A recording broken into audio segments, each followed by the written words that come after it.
Hi everyone, welcome to the stream. Today my plan is to try to launch some Rust by trying to contribute. Hi everyone, welcome to the stream. To Servo and Servo is an experimental engine written by Mozilla. It's something like layout engine. Basically, it's as far as I know, it's just some sort of a core of a browser. It renders pages. So I don't know how much fun this stream is going to be. Hi, left it. Hi. So because mostly I'm going to suffer or maybe I'm not going to suffer, but I'm just going to read some documentation. Maybe it's not going to be all that exciting. If you find that this boring, you may just choose to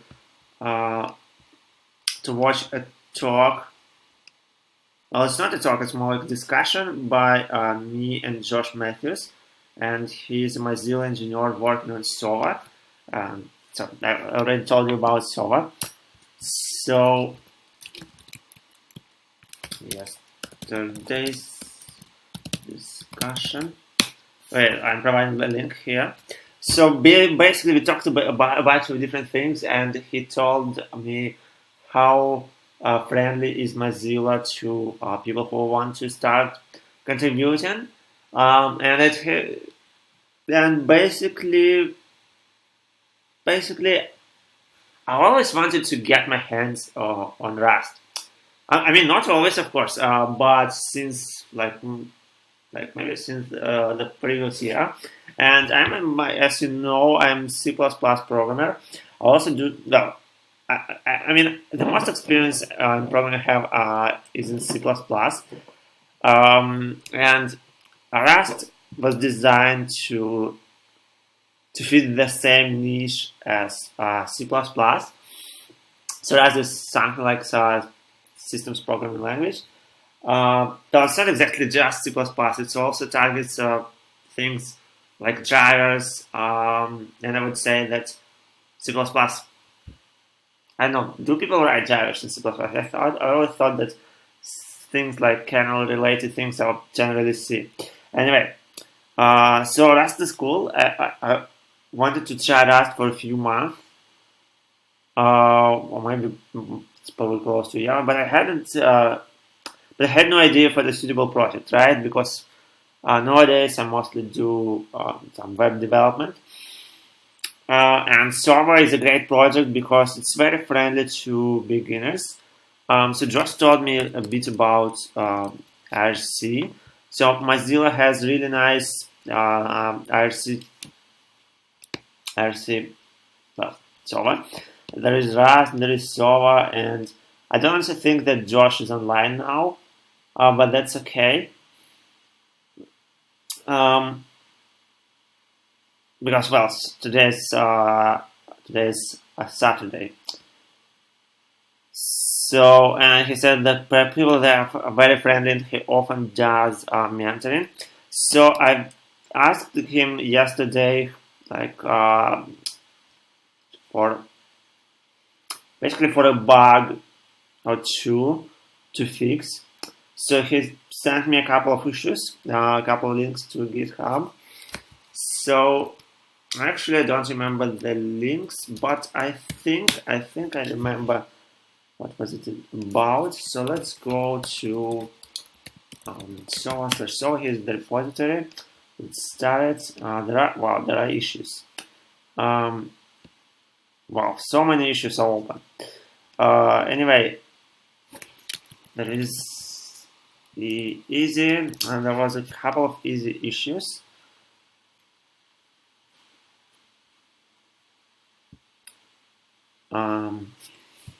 As usual, I'm keeping chat on the side.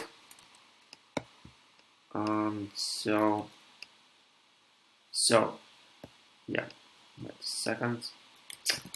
So there was a couple of issues. I need to find one. I think one was WebSocket. Yeah, the WebSocket event should not be cancelable. Yeah, and the other one implement parsing of the sniff and check for a patch bug and had resource handlers. Both are considered easy, and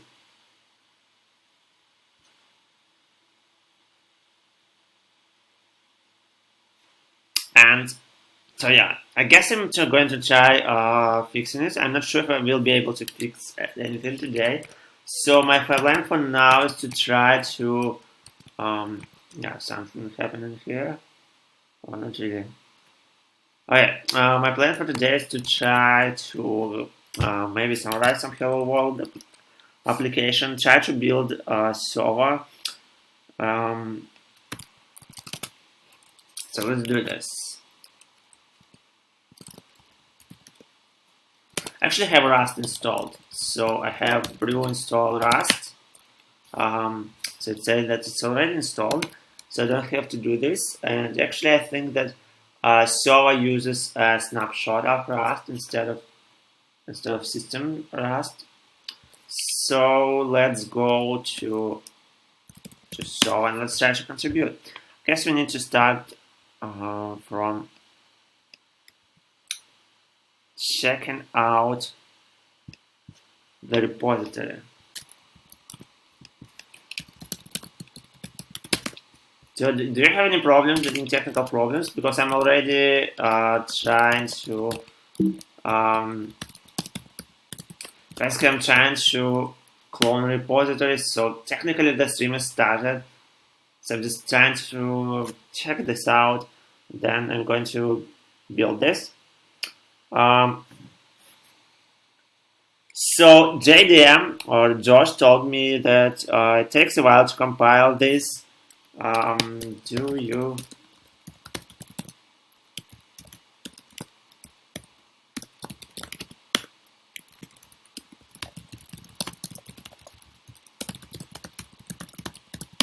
So okay, thank you for watching this. By the way, so it just started. I mostly told a bit about context. So Toulon didn't read or Toulon didn't listen version is this. Yesterday I talked to Josh from Mozilla who is working on Servo. And since I have lots of experience in C++, and Rust is designed to fit the same niche in C++, and he does a lot of things right. He does a lot of things right that C++ didn't get right. So I wanted to code something in Rust, but I didn't have an idea for a suitable project. But since yesterday I talked to Josh, he told me that Mozilla is very friendly for people who want to start contributing, and now I'm trying to contribute to Servo. I'm not sure if I will contribute frequently, but even if I send a couple of pull requests, that's also fine. He said that many people contribute this way and they consider this fine. Some people became frequent contributors, and I'm not sure if I have time for this, but figured I can try streaming this. So yeah, okay, let me check. Yeah, working just fine. Okay, so yeah, I'm streaming at 3 different sources. Okay, and basically my plan for today is try to build Servo, then look at the relevant parts, maybe try to fix it.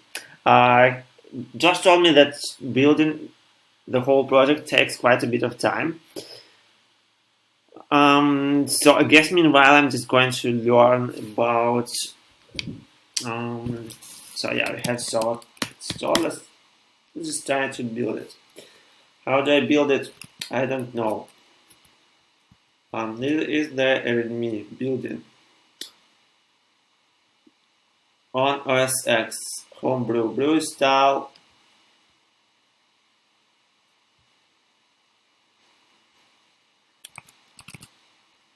Yeah, has Slimper. Yeah. So let's just build this.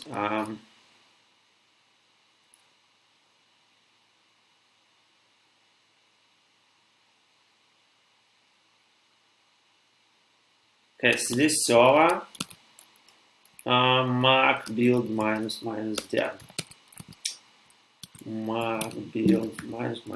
I'm not sure if I have everything installed, by the way. I'm pretty sure that most of the things are there. Yeah, I think everything is here. All the dependencies. So let's launch building. Let's launch the command that builds. Where is it? Building for Android targets. Use mark run something to run. So okay, let's do this. We have clone repository. This may take a while. Josh warned me. They actually thought about not doing this in stream, but I guess meanwhile I can just read some Rust code because I have to do this anyway. So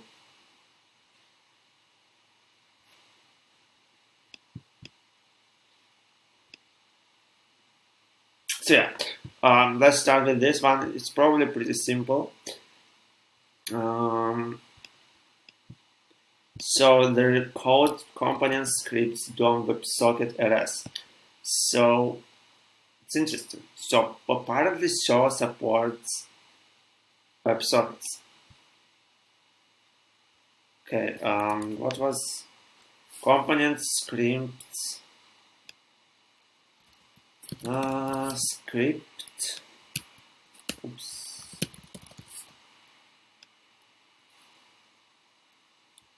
What was it again? DOM WebSocket RS. Rust is a huge project, so I'm not sure if I will be able to actually do something productive. If you have ideas, if you actually know Rust, you can help me in chat. It will be greatly appreciated.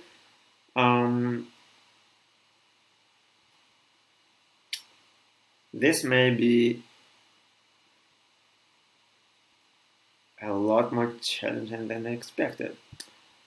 So apparently these are how classes look, what the classes look like. Let's see. Let's just try Rust info. What does this mean? Threads, structs, and impulse in Rust. Yeah, I just have no idea. I mean, structs probably sound like C and C++. Maybe exported from models using pub keyword. And then initialize instances of struct like so. Adding methods to a struct with impulse. So now we know how to use structs, but as it stands, they're kind of boring. They can't really do anything. We can define functions to operate in our structs. Wow, that's actually cool. Like Ruby, Rust returns the last expression evaluated by a function. So long as it's not followed by a semicolon. That's neat.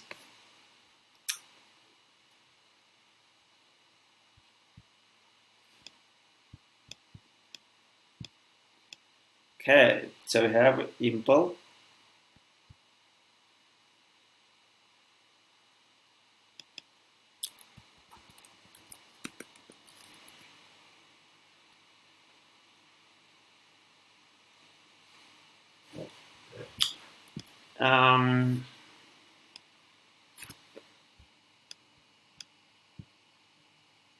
Cancelable. The WebSocket close event should not be cancelable. Okay, let's see what it blocks. I'm wondering how to test this. Close event. Let's just try dispatch close. Okay, sounds like what we need is just to so there is dispatch close function that does some weird stuff. I have no idea what it does. I mean, in principle, I guess it does something related to so yeah, right, to closing a WebSocket, right? But I'm just no idea. I mean, I guess I can just try removing this one, and maybe substituting this with something like that, something different. So apparently it emits some sort of event. I have no idea what's happening here. Like what is that, or what is that, or like global WS? What's that?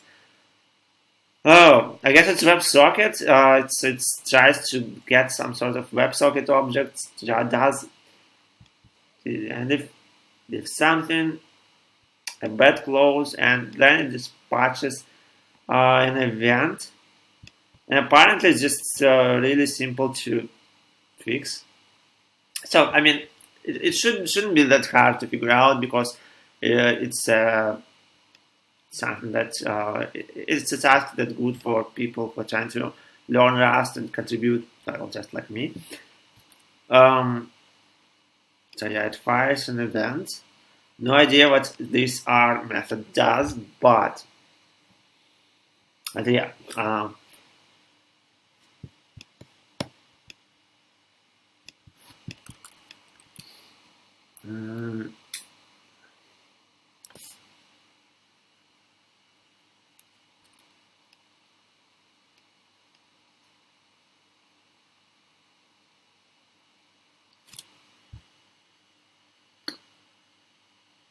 Let's see some examples of firing an event.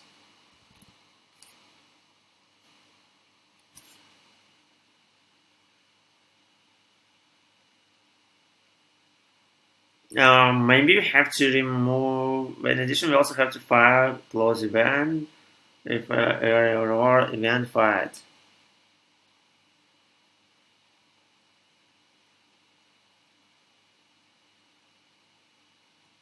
Okay, so there is an error event, and there is close event. I guess the close events is. So I guess we should change things here. Okay.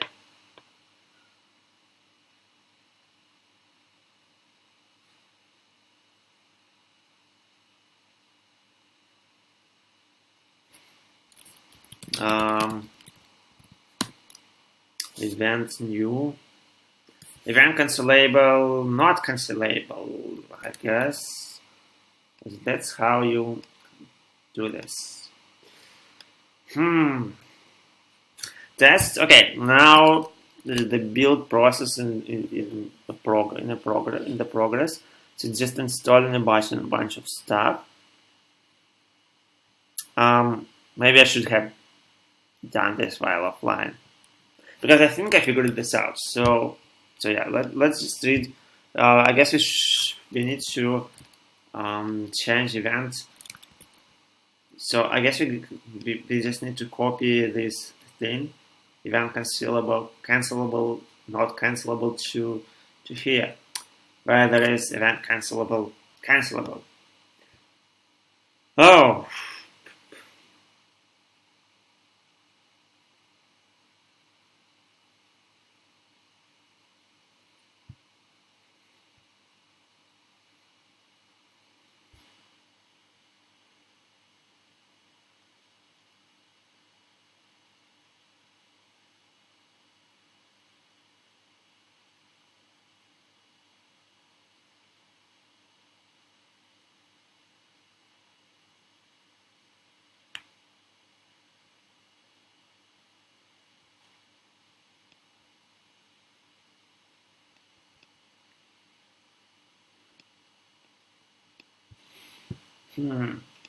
Okay, tests are under test WPT, Web Platform Test, WebSockets, and expected failures under test WPT, metadata, WebSockets, CIC test, wpt.me.md for more information on web platform tests. Okay. So yeah, I guess it's and Cargo is a build system slash package manager, and now it's downloading a bunch of different things that server depends upon. So I just probably have to wait for a while.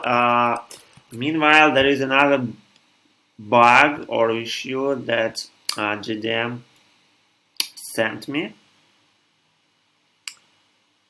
Implement parsing of no sniff and check for a patch in header resource handlers. And as you can see, it's really nice because the contribution to the server is really nice because they provide relevant code. So http loader.rs and MIME classifier.rs.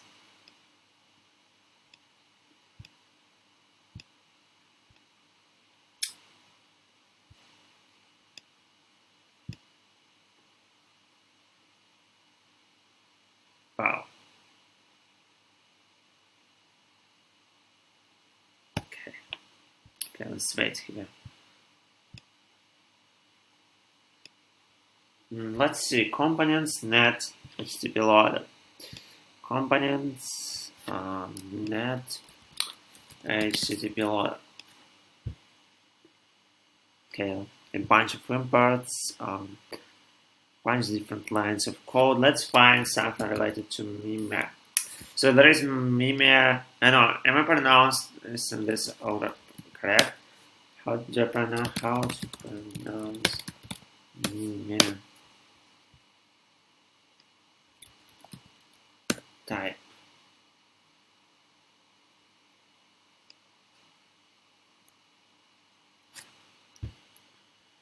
MIME.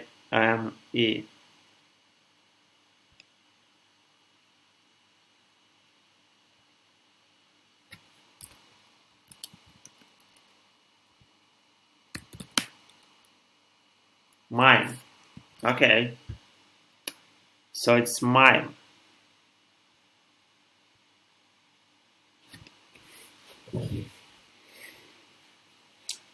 The MIME acronym was specifically chosen to be pronounceable. Okay, I'm going to pronounce it as MIME.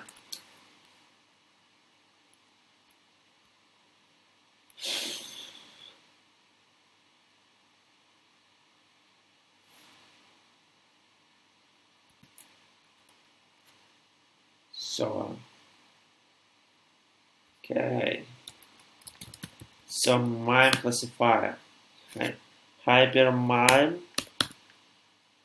MIME classifier.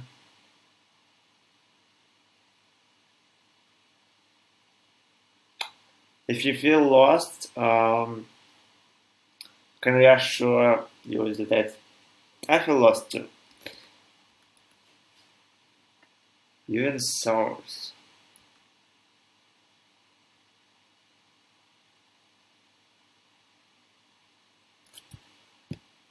Oh, hi. Hi, Raul. You got Servo compiled already? No. I think I should have done this before stream, but decided to do it on stream for some reason. And I guess I should have done this. Because I think how long are you streaming already? I think for about half an hour. Basically, I haven't done much. I just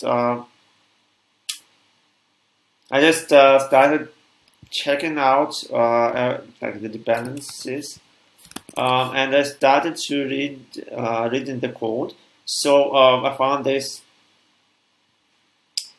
So as I mentioned, JDM sent me a couple of tasks that I can work on.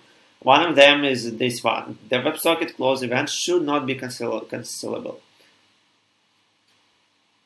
Yeah, basically, I think I figured this one out because they're really friendly, and this is like a really tiny issue. I think you can easily fix this. I have a feeling that that all that is necessary here is just to take this string, right? Take this cancelable and replace it with the uncancelable.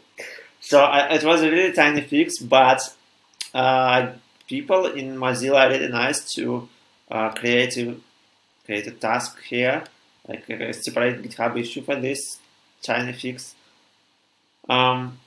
So they're really kind because they want people to contribute. And there is another more difficult issue that implement parsing of no sniff and check for Apache bug in header resource handlers. Basically, I'm just trying to look at MIME parsing code, right, and just trying to figure out what's necessary here. Like, just get some sort of idea what's going on here. Apparently, it has something to do with receiving headers, I guess. Yeah, okay, I have no idea what any of these parameters do. Max redirects, what is that? Probably for detecting recursive redirects. Oh.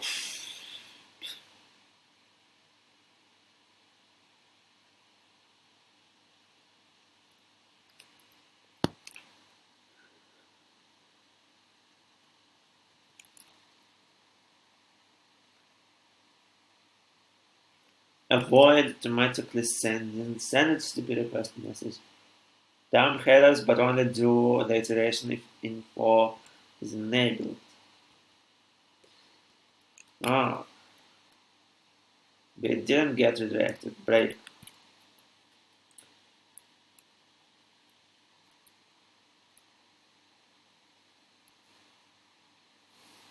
Does server has a big code base? Does server have a big code base? Well, it's fairly large, so it's not a small project, but it's not huge. I think it has, if I remember correctly, it has something about 120k lines of code. So not exactly huge, but I would call it big. I would definitely call it big project, but I wouldn't call it a huge project. So yeah. Using an IDE might be helpful to understand the code base. Yeah, maybe. I'm not sure if there is a Rust IDE because Rust is a fairly young language. Oh yeah, I need to go away from keyboard for 1 second.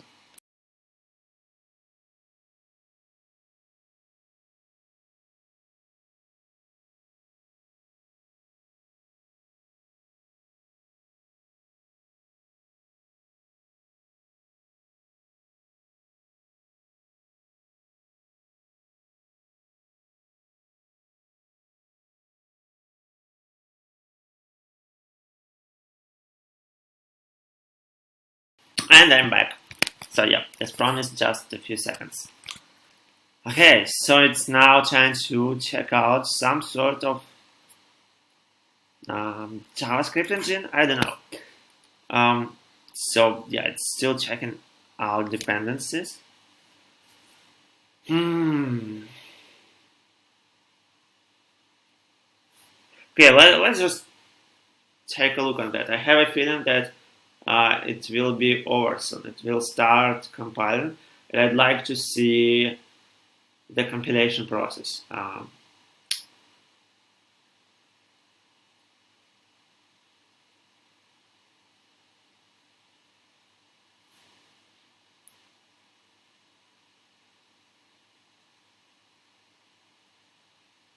Does Rust run on Gecko, or is it all built from the ground up in Rust? My understanding that it's my understanding that oh yeah, that's Servo, of course. So Servo is written in Rust entirely, but it depends on certain code written in, I think, C++ or C. So it doesn't have JavaScript engine. For example, doesn't provide JavaScript engine, and they have Servo guys have no intentions of writing a JavaScript engine in Rust. But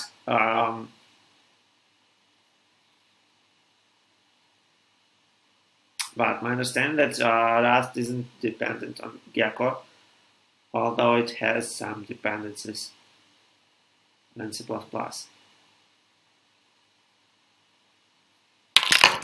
Okay, so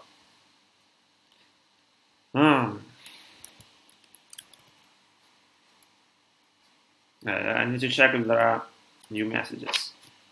Maybe there are. Maybe there aren't. Well, someone liked my video. Thank you. So yeah, okay. Compilation process is boring. I thought that it should. I hope that it will just spit out a bunch of comments, and then, well, it just shows like this need messages. I know if you are very often C++ projects, very often when you compile a C++ project, you get a lot of random stuff on screen, like compilation warnings, compilation errors, and comments that get executed. Is compilation always that slow? Well, it's the first compilation, and my understanding that it had to download a bunch of stuff, download a bunch of dependencies, then compile all these dependencies. And as far as I'm aware, you don't have to recompile dependencies every time you compile your code. So yeah, I think that JDM told me that compilation takes something like 3 to 5 minutes. So normally it's not that slow.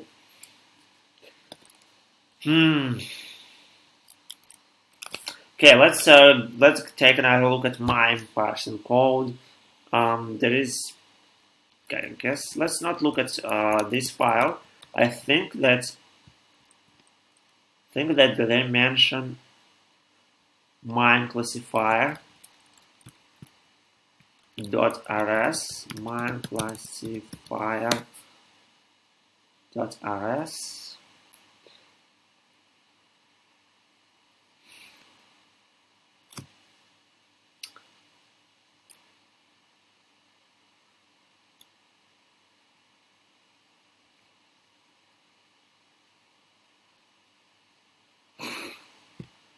I'm not sure. Maybe it's a full recompilation, like full recompilation. I think that he mentioned that sometimes it can take up to, like, sometimes it can take sometimes it can take like 15 seconds. My understanding that incremental compilation isn't Rust strong part, so it has no incremental compilation, and yeah, but 3 to 5 minutes isn't that bad. I come from C++ background, and 3 to 5 minutes seems pretty normal to me.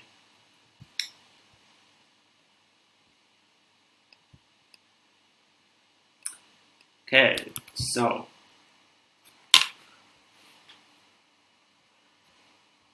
check for, okay, here is the check for a patch bug. Look at that. Look at this thing. Check for a patch bug, not sniff. So we need to implement this part and sniff text data.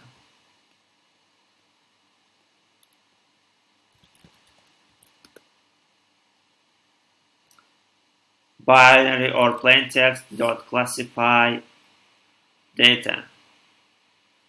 Oh, like What's that? What's this even? Interface for used for composite types. That kind of points blows my mind. What's that? Okay, content type dot zero. Would you ever consider switching from C++ to Rust? Well, C++, well, to me it seems I haven't coded in Rust that much, but I read a lot of stuff about Rust, and well, I would consider this, but it's not always possible. I mean, if you have a large code base written in C++, it's not easy to switch from C++ to Rust. And generally, I have been doing some web development last few months. So currently, I don't have a project where using Rust is an option. I mean, I'm wondering if you can do web development with Rust. I'm pretty sure you can, but it's clear it is clearly designed for things C++ devices people use C++. Rust web framework. And there is Rust web application framework.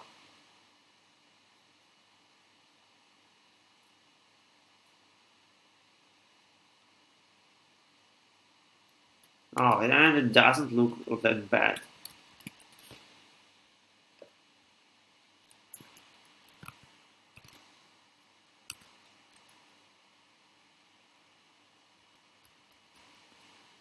Actually, why don't I just read about this? Rust, Rust, Iron,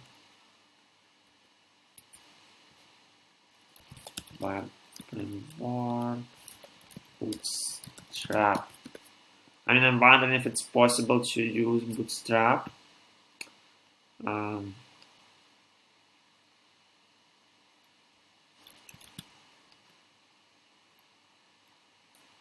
Extensible web framework for Rust. Okay.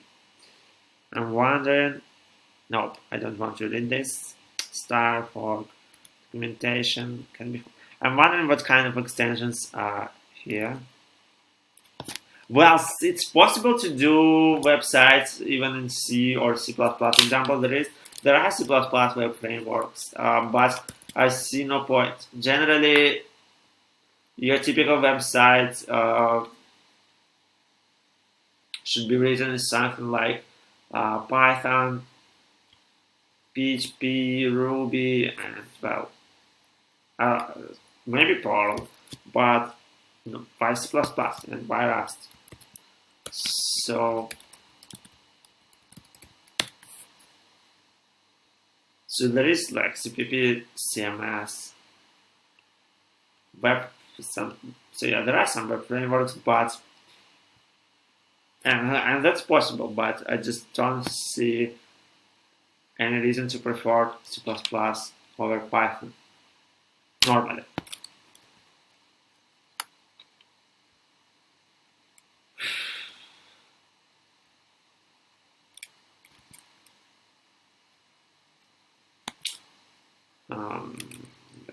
This is nice.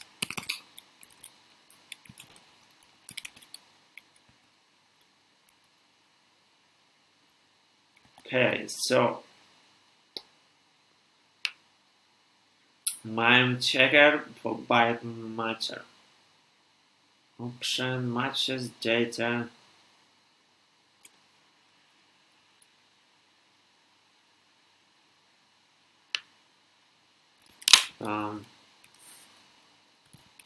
To own it. Rust.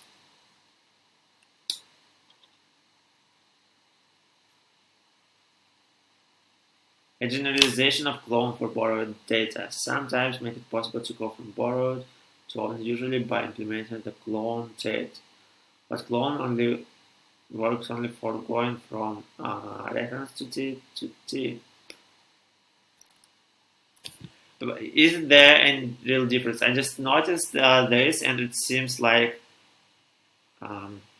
like a weird way to define methods. Is there any advantage over like having? Is there any advantage of separating impl slash struct? Um, like, I don't know. I mean, I'm just starting to learn it, and I was surprised to see this.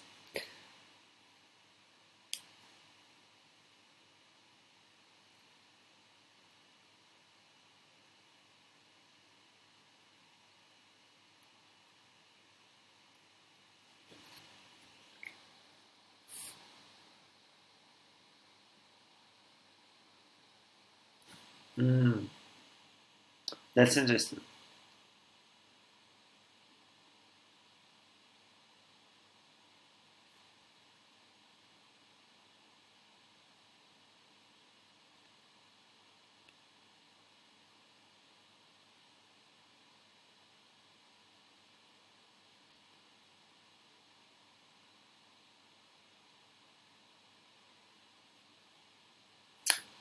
Okay, too owned is something like clone.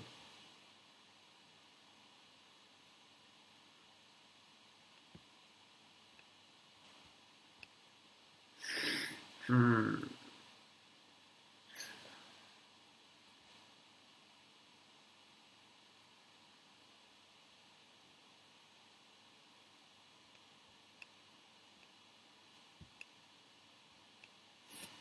Okay. Hey, here we go. Some sort of environment.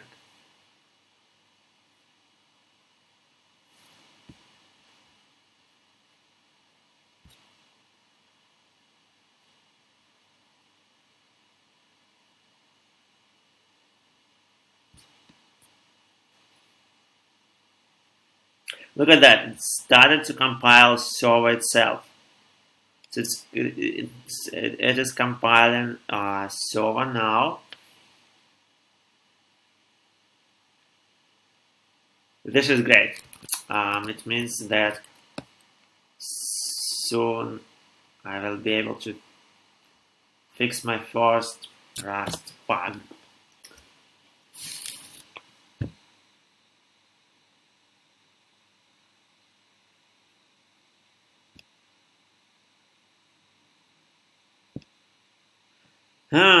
Okay, let's read some more code.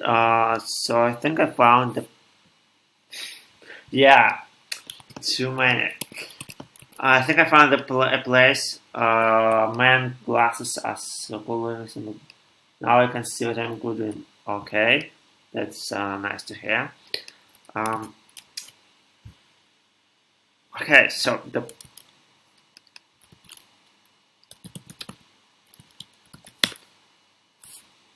here's MIME classifier. Here's the place where we should add the code. Um,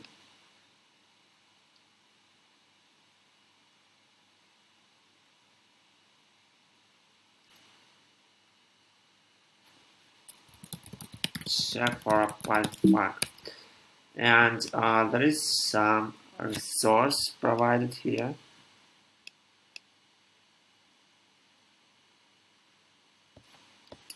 Okay, let's MIME sniffing. Living standard, last updated a few months ago. This version. Okay, participate, introduction. So I can send you a link. I can send everyone a link. Here's what I'm reading right now. And here is the issue I'm trying to fix.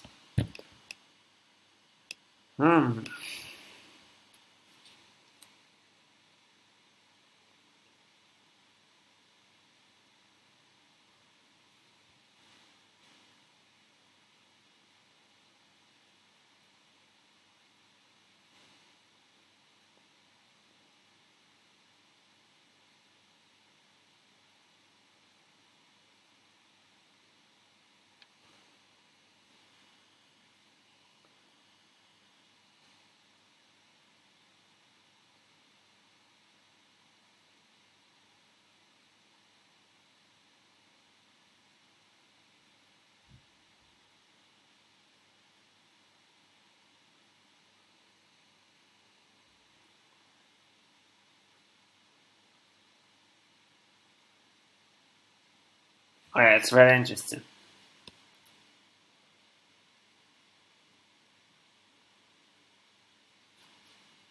Well, must not. I'm wondering what's the difference between must and shall.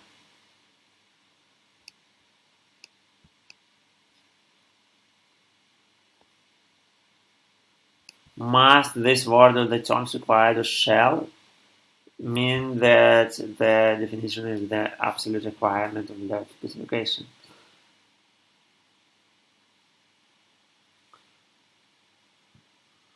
Okay, and should and recommended is the same thing.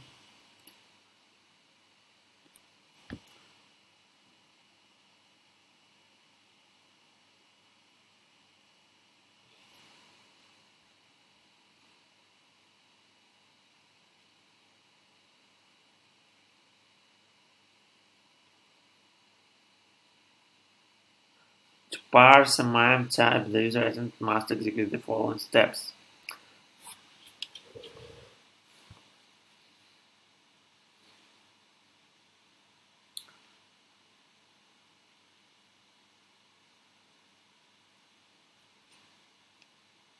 Yep. Yes. I actually have no idea why MIME type I use for unnecessary. I mean, I guess for they're necessary for distinguishing between HTML and images, or HTMLs and JSONs.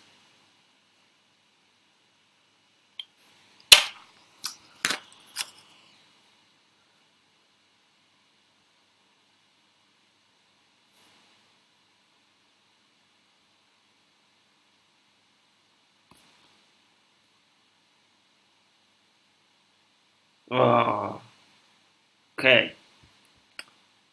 Serializing in MIME type. Okay, let's ignore this. Handling a resource.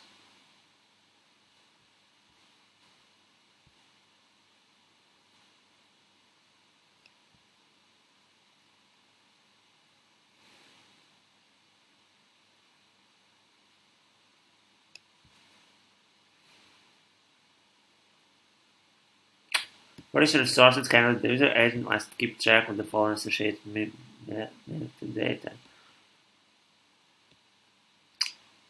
Check for a patch bug flag, no sniff flag.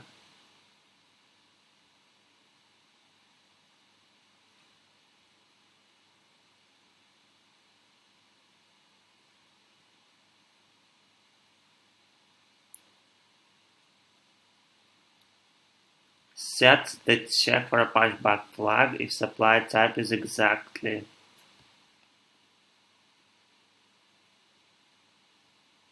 What do you mean?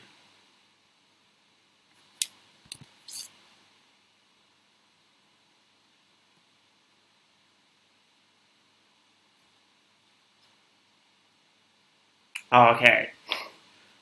Because I talked to JDM and he was really helpful and such. So I don't think he's online now because maybe I would like to ask him something. So I'm just trying. I'm not sure if this stream is really exciting because I'm just trying to compile the code. Meanwhile, just trying to read about MIME and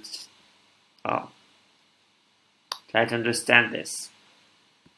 Set the check for a patch bug flag if supplied type is exactly equal to one of the values in the following tables. Text/plain, text/plain, just set so text/plain.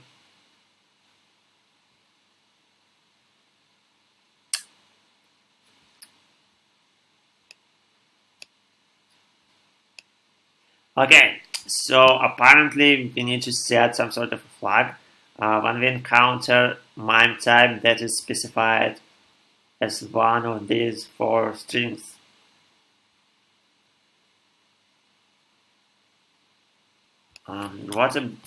If one of more or more X-content type options values associated with the resource, then such X-content type options header has a value equals set to no sniff, set the no sniff flag. All right.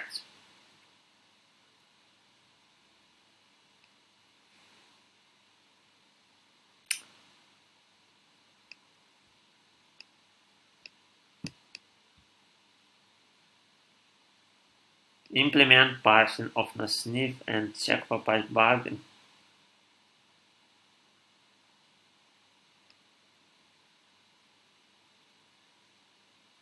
These flags should be passed to the MIME sniffing algorithm via the sniffer task. They are currently hard-coded. Yeah, hi. Yeah, I have been playing as Hitler Evola for the last few weeks. I mean, to people who don't know what we are talking about, I once played agar.io as Hitler Evola. So yeah, that's what we are talking about. Okay, are there any messages? Okay. Flags. Okay, I think I have an idea of what's going on. So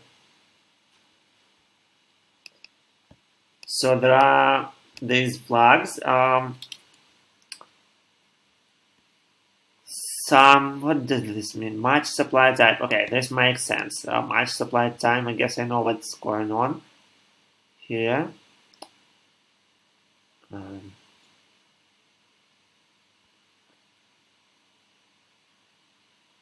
Match meta subtype. Yeah. Check for. So basically, if there is to try to match these things, and if it doesn't match to these things, so if it's not star star or unknown,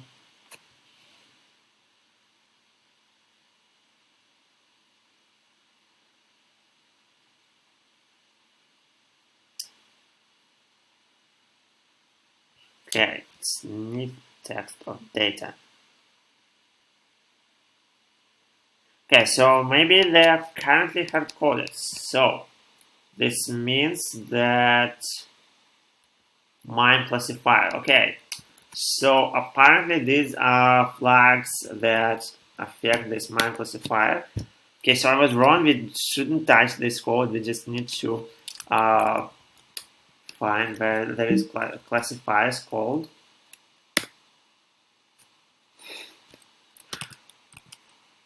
And classify. What the hell? MIME classifier, classify, performance MIME.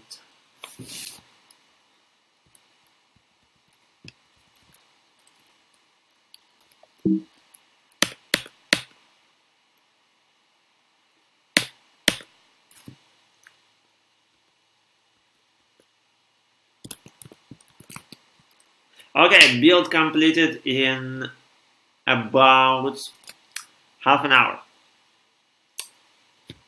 Time to run some tests. Actually, let's see what we can do with it. So maybe we can open Wikipedia. Maybe not. Let's see. The last compile normal build. Use mark run URL to run. So let's do this. Wikipedia. Is it .com or org? Yeah, it's org. Yes. Let's open. So let's open Ebola. Okay, no, let's not open it. So just web.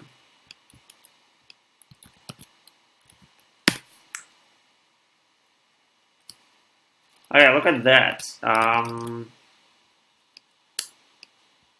So it's it actually looks not that bad. So you can see it works. Now I'm wondering if it's possible to open watch people code. Let's do this. Let's try doing this in Servo.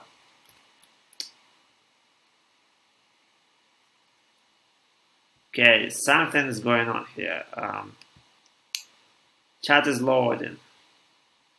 So it actually doesn't look that bad. It's far from perfect, but it can open it. I don't know, chat isn't working. Yeah. Yeah, exactly. I decided not to open it. I don't know. I believe it's horrible. Okay, so that's nice. I mean, it's pretty experimental, and there are different things. Thread layout worker. Okay, now.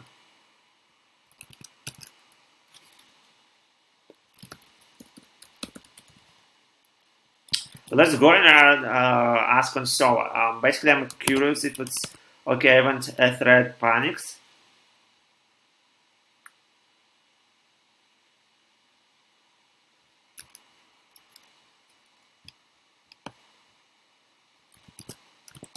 I'm not sure. Hi, I've just compiled Servo. Try to open a link. Got. Is this a normal thing, or should I report it as a bug?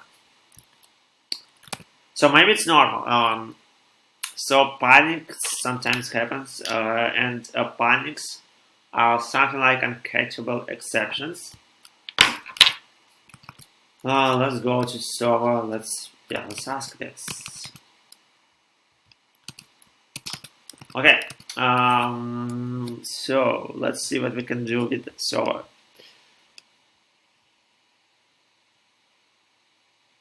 Turns on the profiler, command line shortcuts, opens a dialog to browse it to a new URL, zoom out, zoom in, backspace. Oh no, that's nice.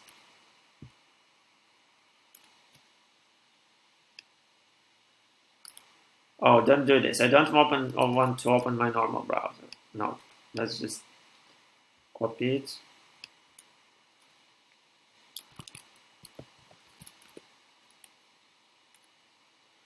So it's already reported.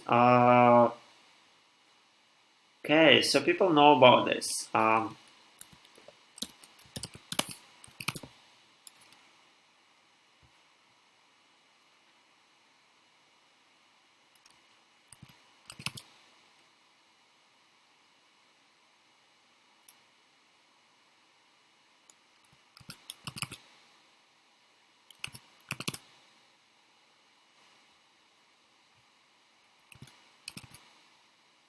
Okay.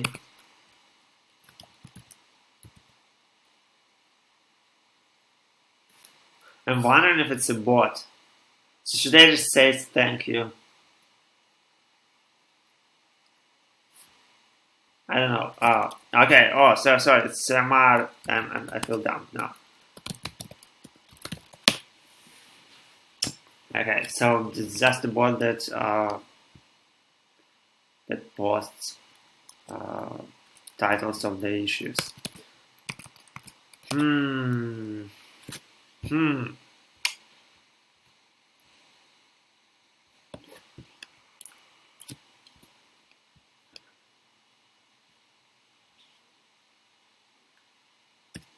The Servo browser ended. Okay, so yeah, nice.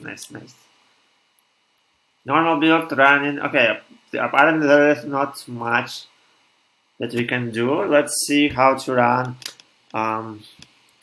past the WebSocket test suite. How to run tests? I mean, let's figure it out. Rust run tests.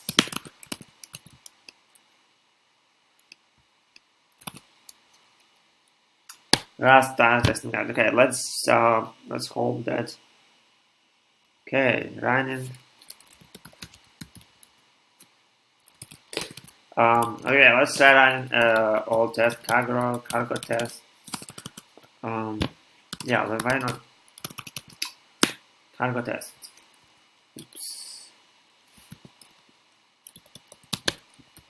Where is cargo?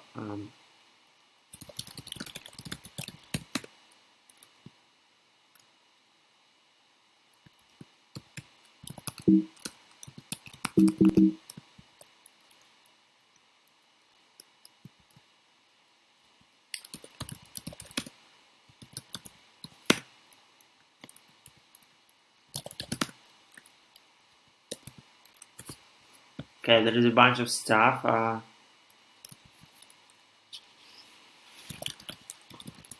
Oh.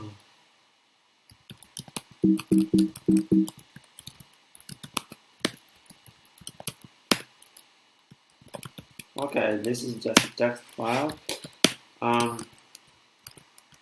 Maybe the bug needs something. Okay, I can't parse this.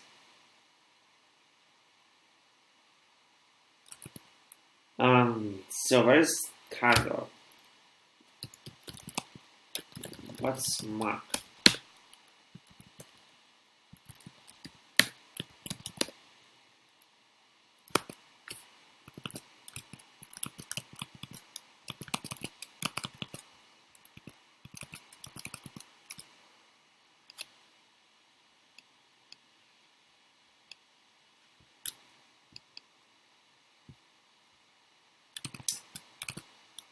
Cargo. How do I find it? So.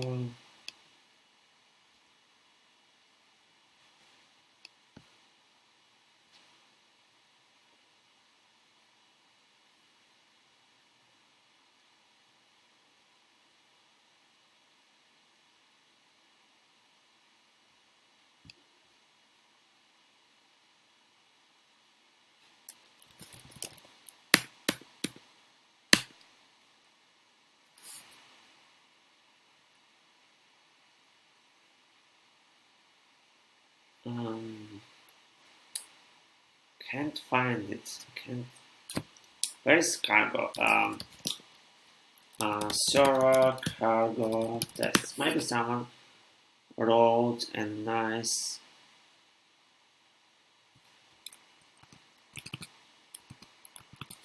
testing guide. Testing.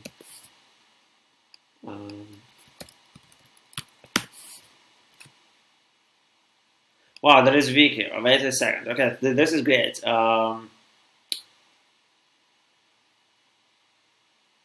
Okay, runs web platform tests. Okay, web platform test. This is something that we need. This is great. They have everything nicely documented. Perfect. Web platform tests, yes. And maybe there is a way to run a specific test. Oh.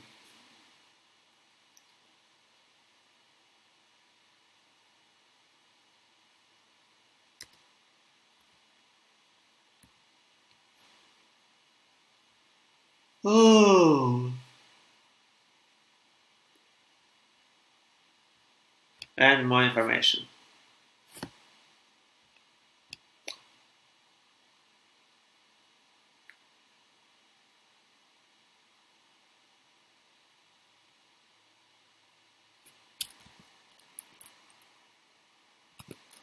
Include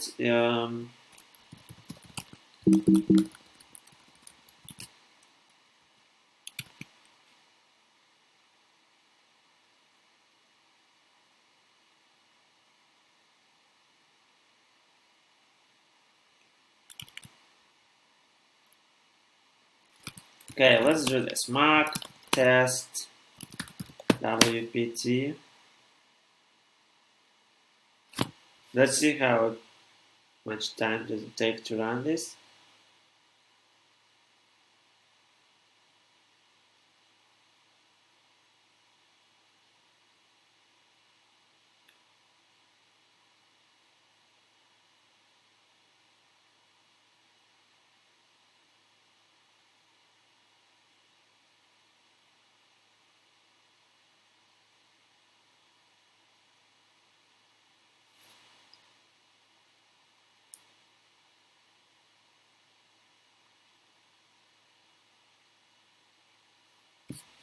Okay, clearly there are too many tests. And I guess we need to figure out how to run only WebSockets.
Okay, I don't want to run this WebSockets.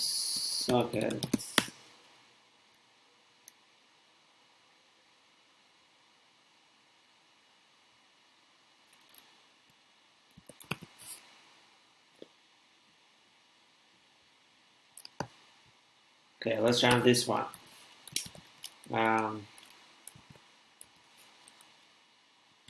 What the hell?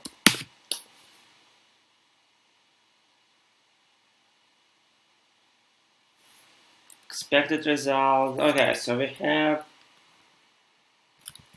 an expected values here, or maybe not.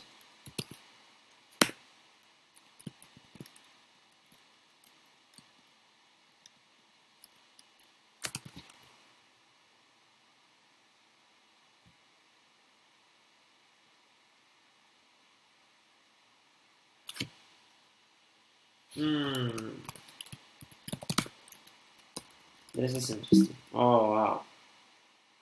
WebSockets.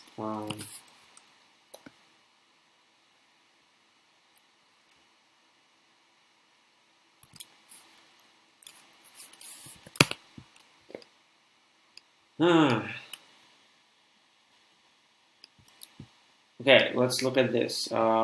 Tests. Let's go here.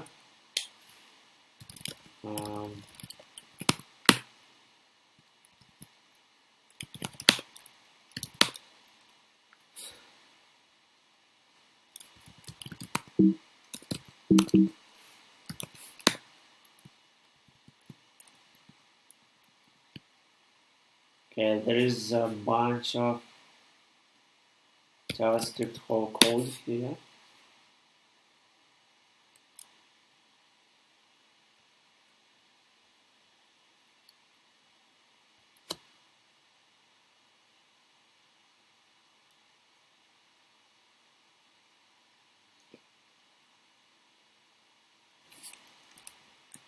Okay,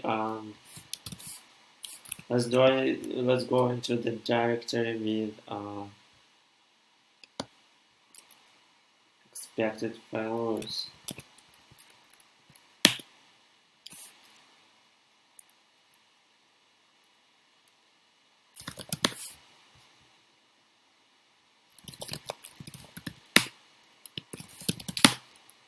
Okay, what do we have here?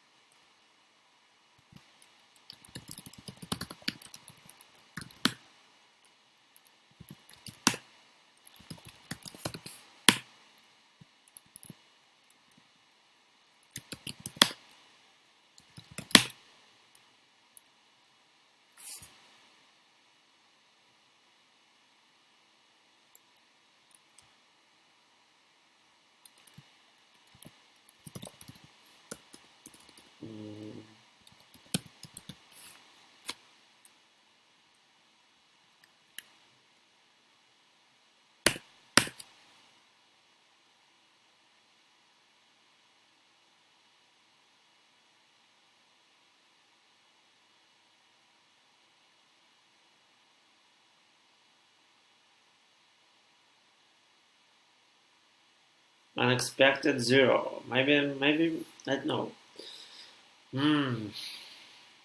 Now I need to figure out if there is a test for this issue. Question. What was that?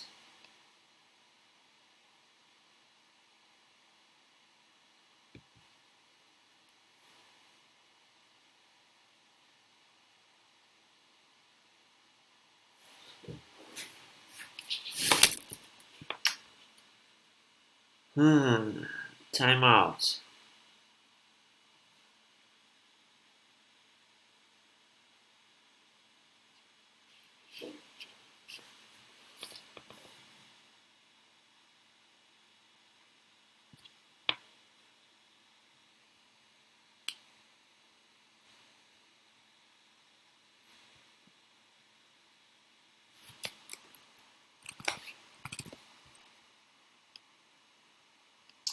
Wow.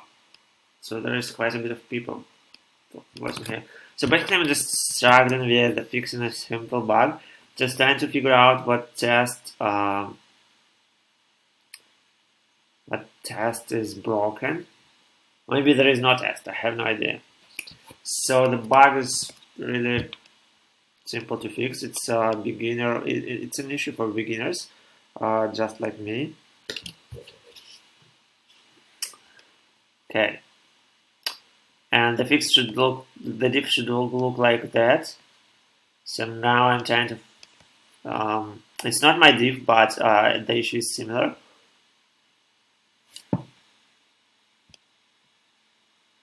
And then I'm trying to work on this issue, which is MIME sniffing.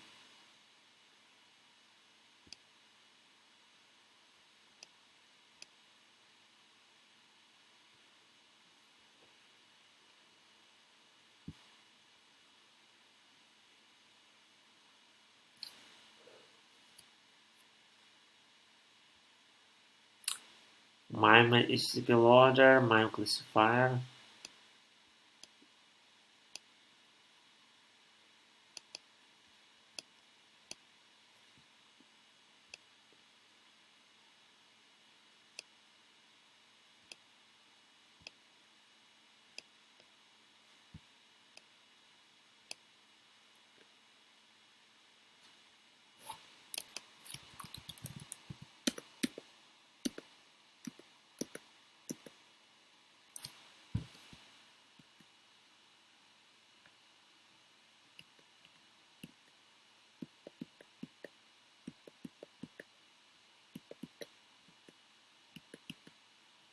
Send data, send data, send data. So there is send data function. And just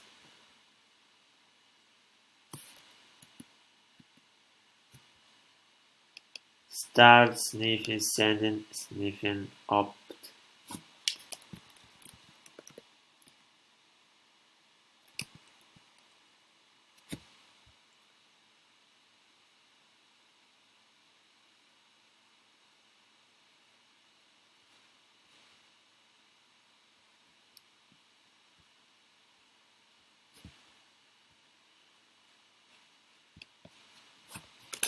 Okay.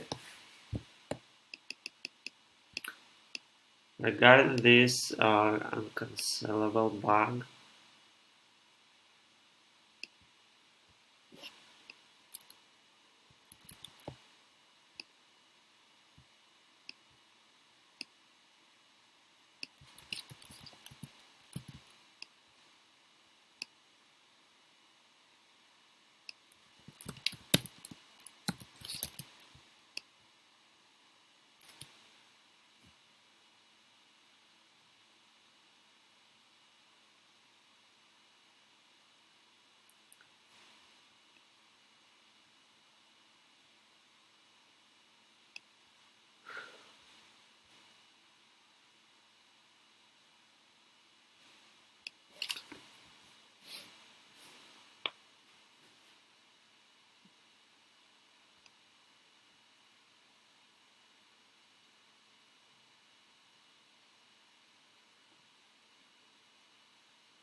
Okay, maybe we should look at the tests.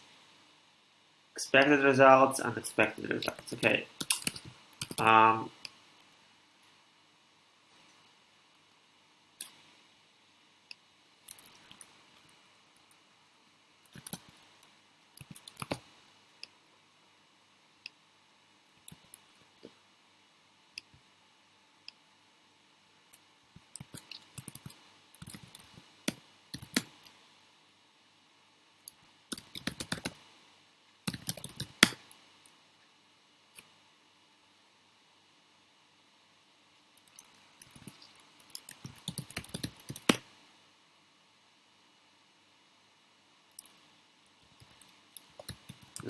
Interfaces, close event, constructor.html.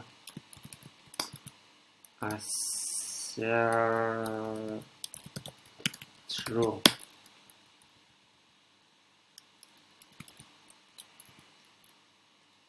New close event full. So here is some sort of close event, and there is some sort of assertion that it's cancelable. Should be cancelable though.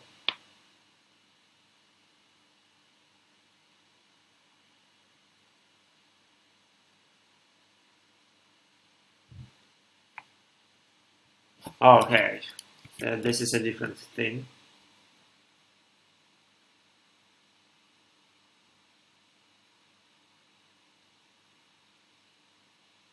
Okay.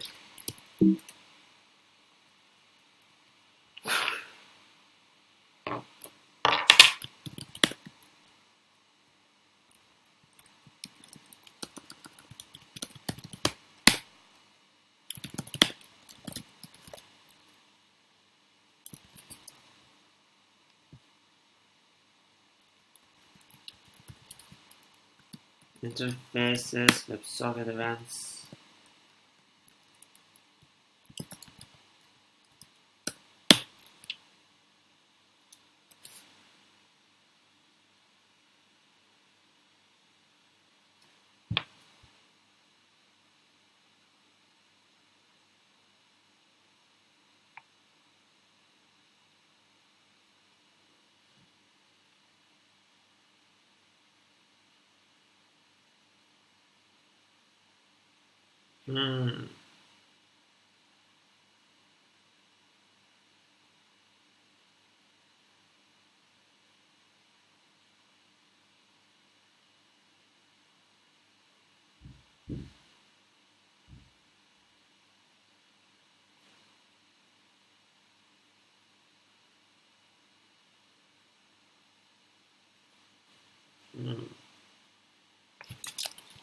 Okay.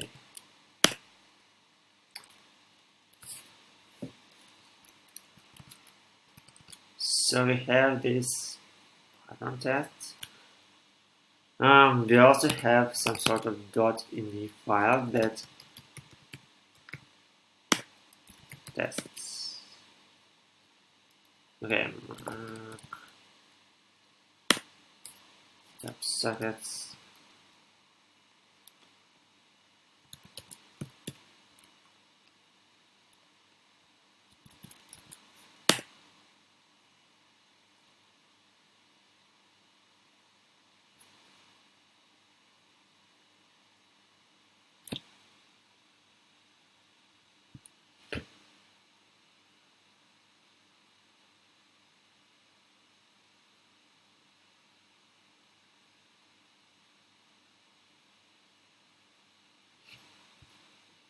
Three timeouts. Okay, what about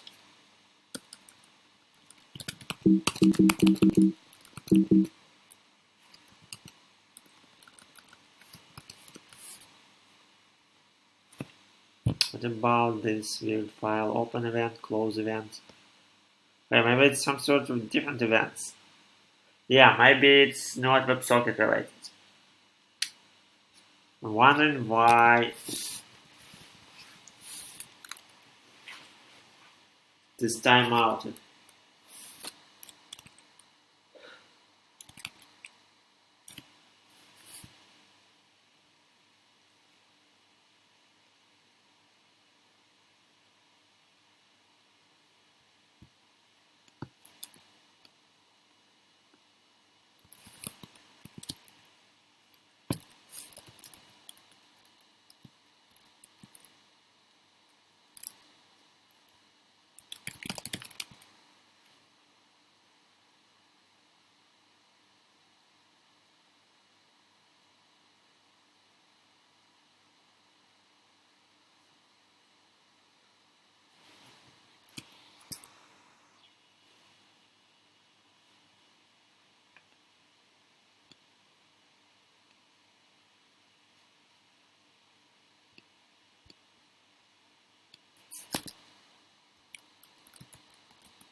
create a trusted event that uses the close event interface.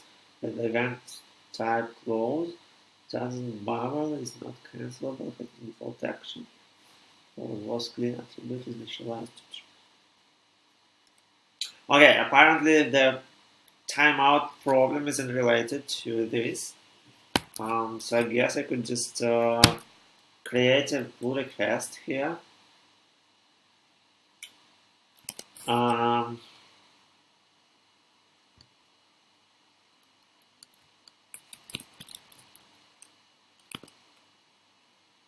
So what should we do?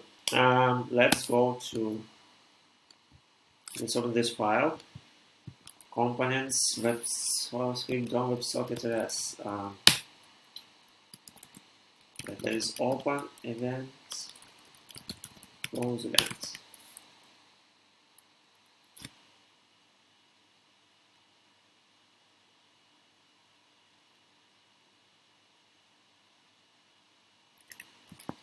Event cancelable, not cancelable.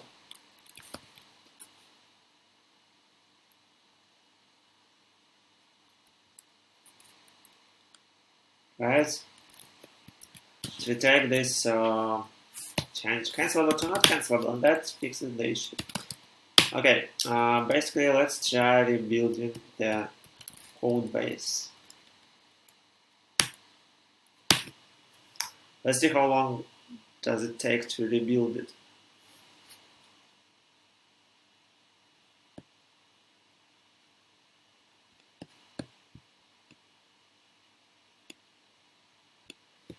Oh.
Okay, let's go to Servo. Let's open this MIME classifier. Let's open the other one.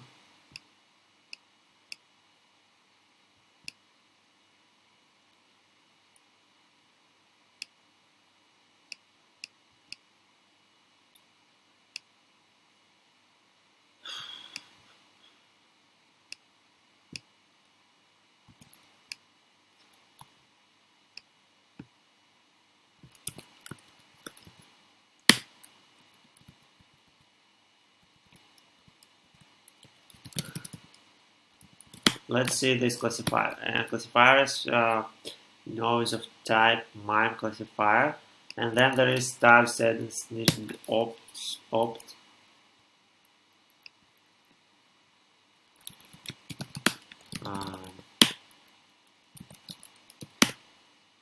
This is grabbing this.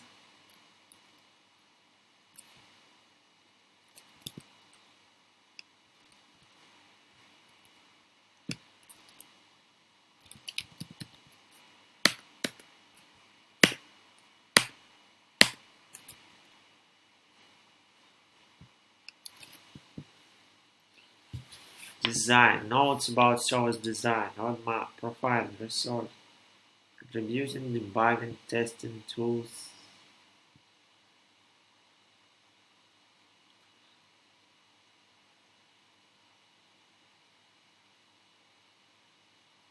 Nope.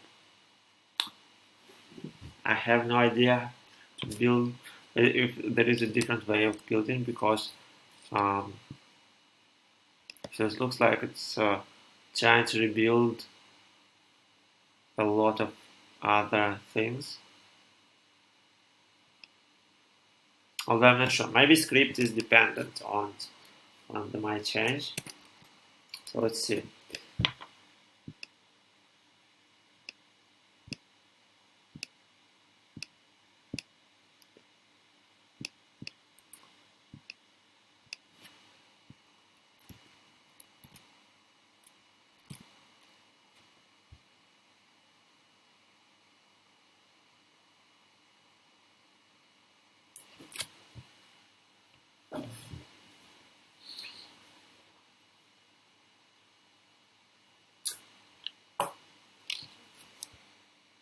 Oh, so the other one,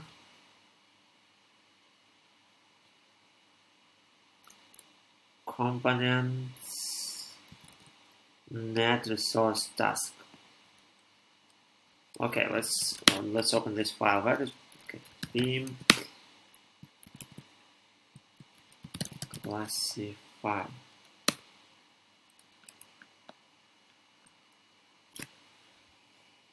Okay, should be calculated in the resource loader from pull request. Let's go and see this pull request.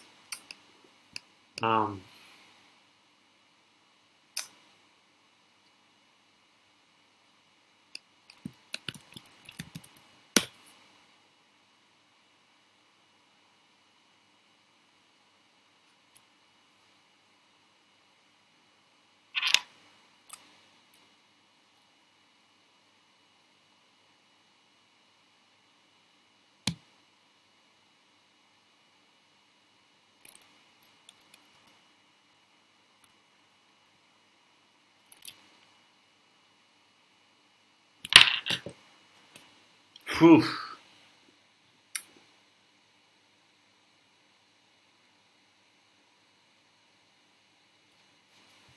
Should be calculating the resource loader from pull request. Yeah, okay.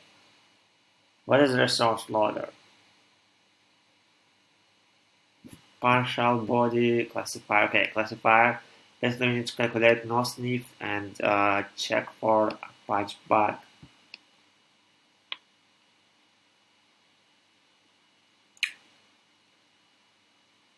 So, where can we find this?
Script layout. So 5 minutes. So let's.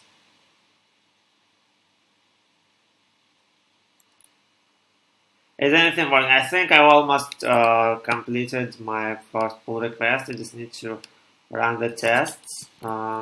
Tests.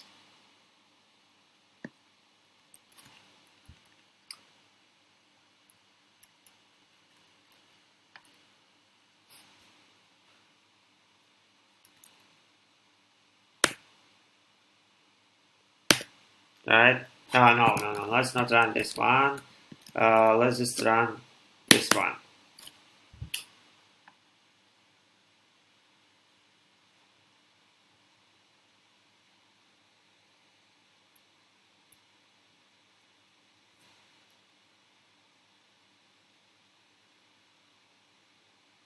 Okay, so there is some. You are so abusive to your keyboard. Yeah, I can kind of. I mean, I hit enter with great force. So yeah. Okay. Time to make. Yeah, maybe it's a better description. Um, so finally, after an hour and a half of trying to figure out, and I'm going to submit a pull request. I think let's just run some portion of the.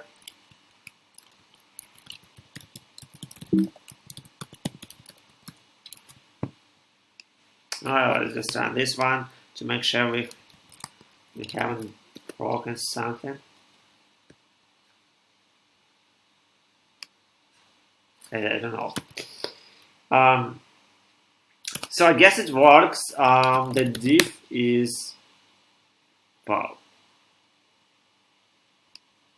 it diff is really slow on this. Right? So the diff is really simple. How do I create branch? Create branch and commit.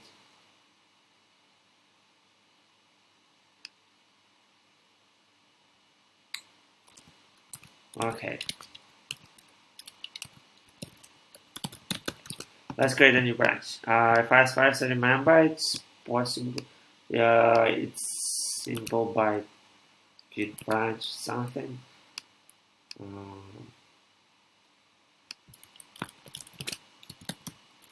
Let's call it something like that. Let's see git status on branch master. Okay, maybe you're right. Let's try this.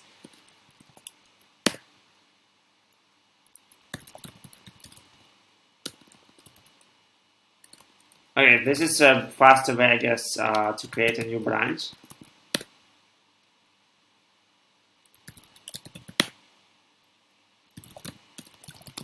Okay, on branch fix. Yes. So now I'm wondering what's the proper format for the commit messages. Let's see the recent history.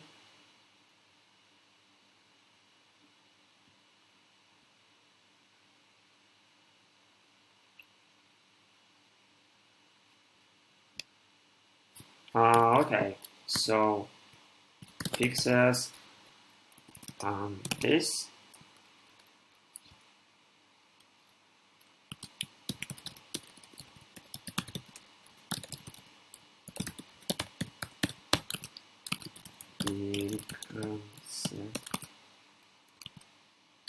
Later.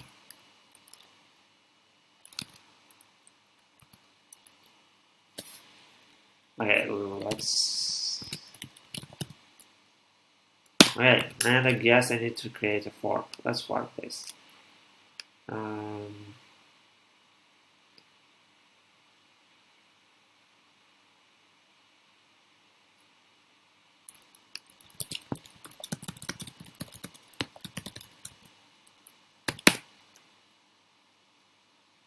I don't remember how to add new origins, so sorry. Git add origin. Okay, let's add remote. Oh, it's get remote add origin.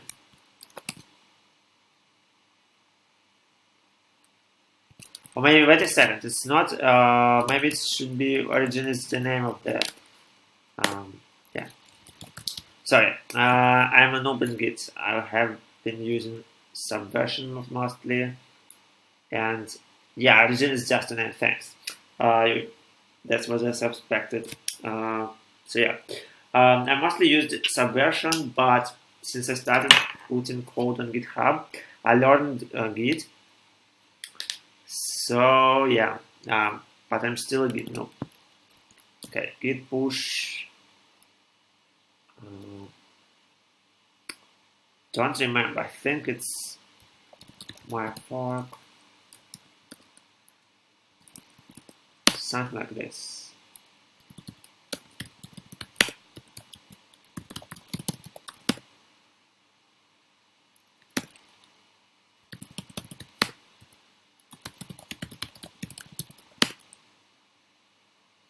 Okay, and so there is a branch. Oh, let's go to server. Compare and pull request. So let's do this.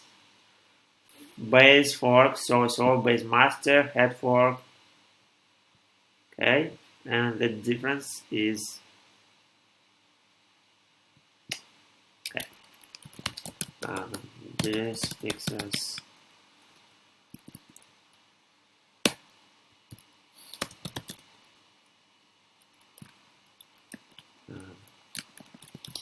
say that I can work on this issue.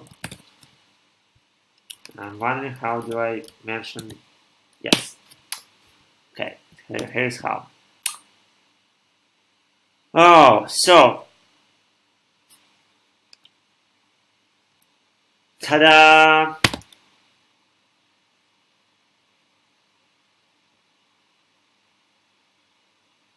Wow. Apparently there is there is a bunch of bots. So I'm probably this is a bot that probably checks when this probably checks for people who contribute for the first time. Critic review. This is an external review system. Oh no, okay, no progress. Okay, let's see.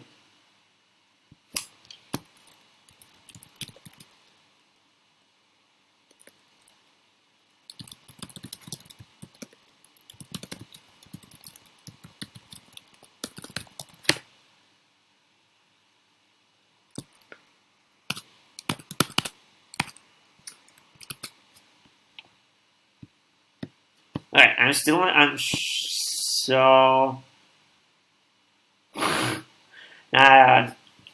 so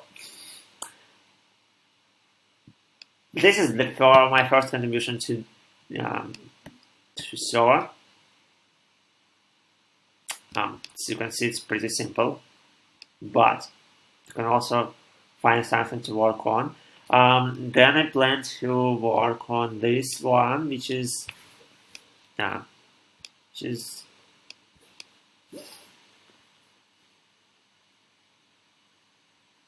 about MIME parsing. Wow, 6 people are watching. So I'm mostly suffering by trying to read Rust code. I mean, it's not that difficult, so it was fun, but I'm really slow at figuring out things. Not surprising. This is not surprising because Servo is a new project for me, and it's a big project. I think it has something like 120k lines of code, so it's a lot. And yeah, I'm new to Rust. Although so far most of the issues come from trying to figure out how to run tests and so on. So it's not super difficult, but since I'm new to this project, I'm just trying to learn how to run tests and do all the basic stuff like that. Anyway, in 1 hour and a half, I managed to submit my first pull request, and you can start working on Servo too. Mozilla is very friendly to people who want to contribute. So yeah, if you want to, just go to pound Servo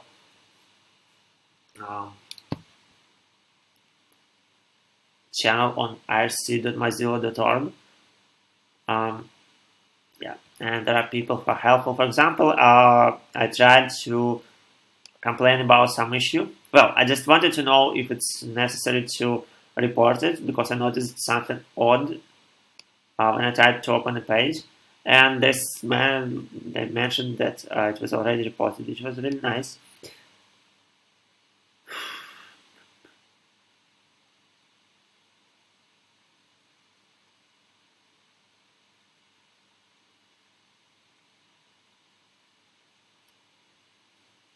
Pretty cool. 7 people watching somehow. Okay. Anyway, so if you're interested in Rust, I recommend you to go to Servo channel and ask him for an issue to work on, or maybe just message JDM directly.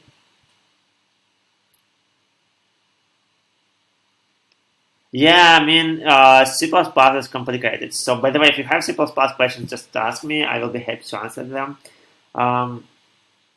So, I think it's normal to work slowly in the beginning, but after a while, you get more proficient and you start write code faster.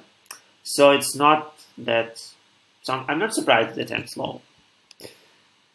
Anyway, I feel like I could try working on another one. So JDM said that I can work on another one. Alright, I'm wondering if I conversation able to merge. Okay.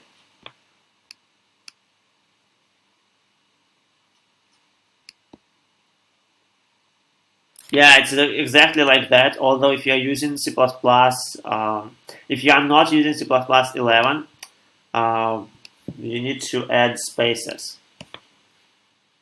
So there are issues.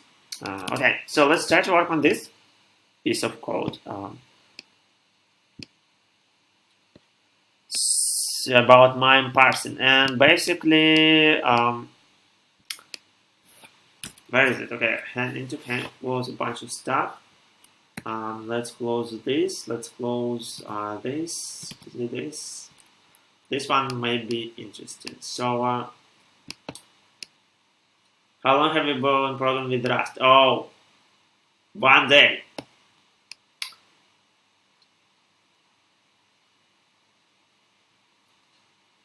Well, I'm really smashing it.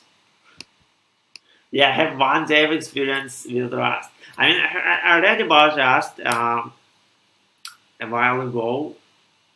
No, I haven't written Rust for a while now, and I wanted to try it for quite some time.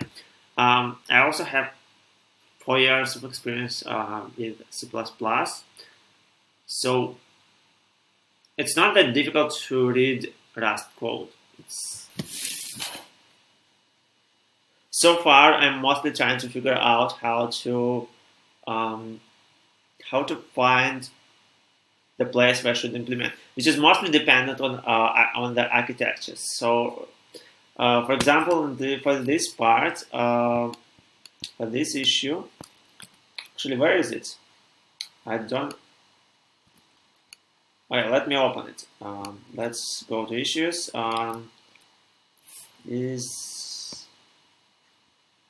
Let's see easy issues.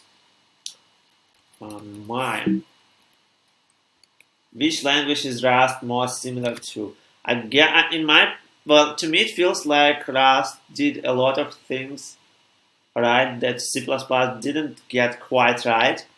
So it's probably, in a way, it's probably more similar to C++, but the syntax is different. The syntax is quite different.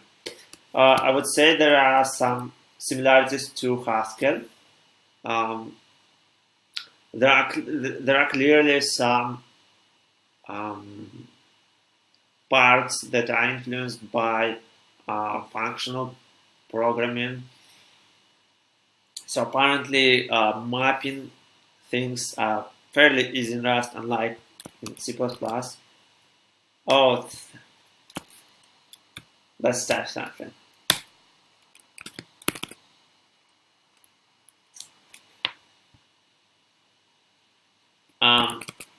So yeah. Did I miss the Rust dev? Yeah, but I'm still working on it. I mean, I will probably try to fix another issue. What is Servo for? Servo is something like web browser engine. It's basically an attempt to implement some core components of a web browser in Rust. So I guess the most similar thing to Servo is Gecko, and Gecko is an engine for Firefox.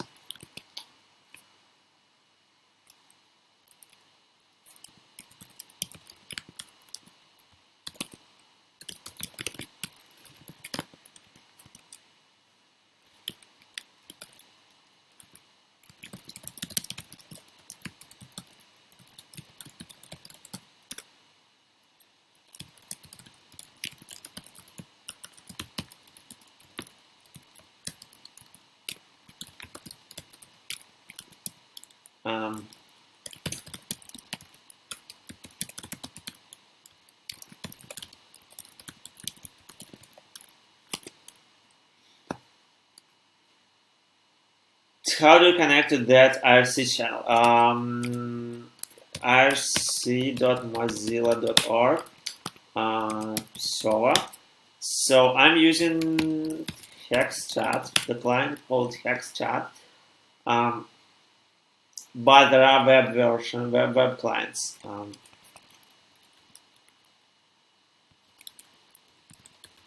Well, you could try MIME, this one.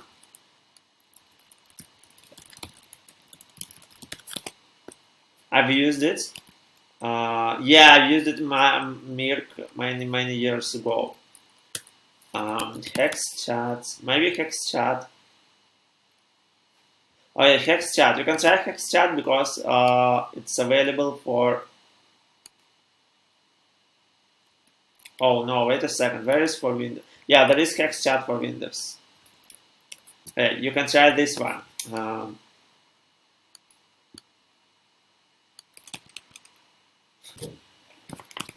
Guess I'm going to answer here.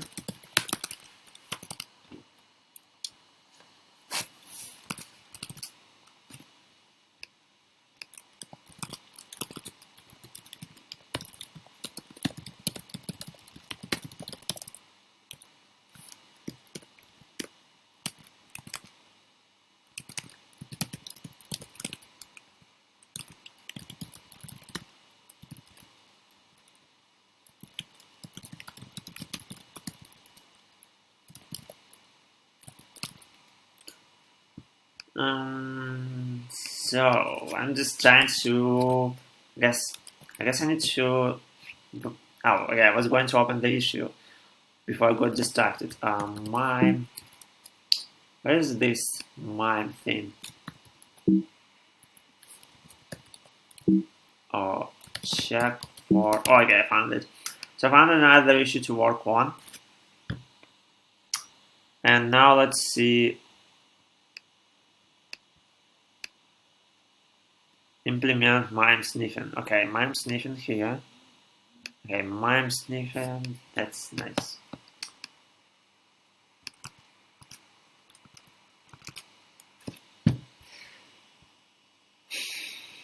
So I found a place where this classifier is called. Basically, which network do I choose? I don't know. You can probably try IRC Mozilla org. For example, if you're using HexChat, I had to manually add a network. Yeah, .org.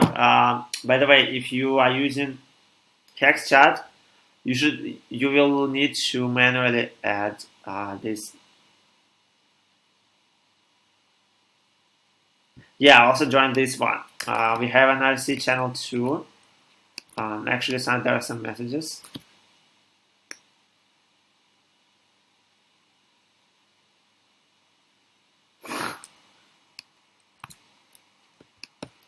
Okay, so I found this the place where these MIME flags are set, but I have no idea what's resource loader. I know what's resource and I know what's loader, so I guess I guess it's a, I don't know. I mean, it just sometimes, okay, I have no idea. What screen recording software are you using? I'm using OBS, available on Windows X Linux. So yeah.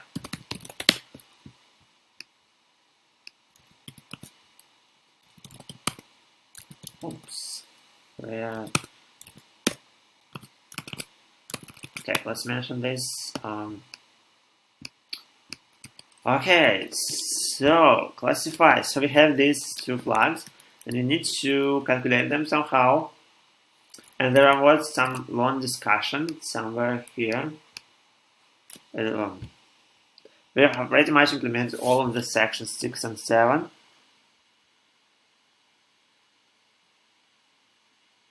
Critic review, CCME, very nice work. Let's just find loader. Okay, anticipate step 5 will be implemented in the relevant resource loaders, HTTP loader. Okay, makes sense. Now I have some vague idea of how to work on this issue. And actually there are some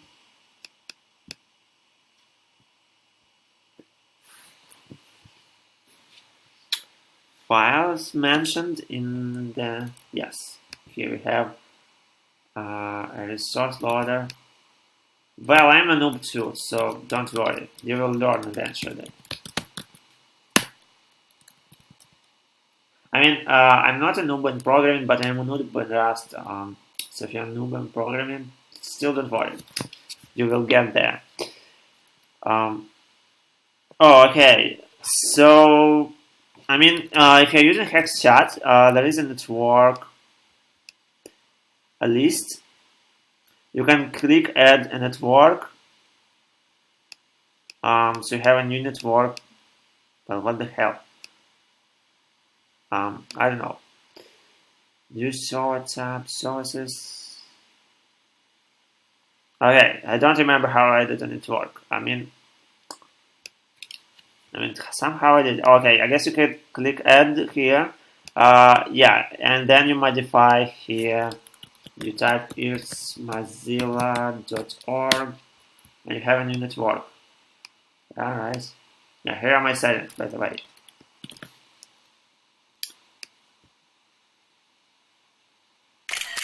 Okay. So look at that. Resource loader. Here we go.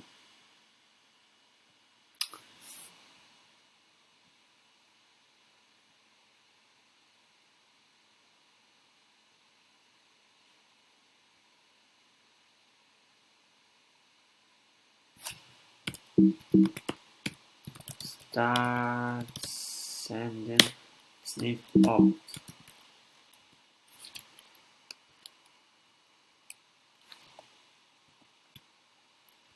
So have this starts in the sentence sniff opt, but I'm wondering what would be the best way to pass classifier parameters.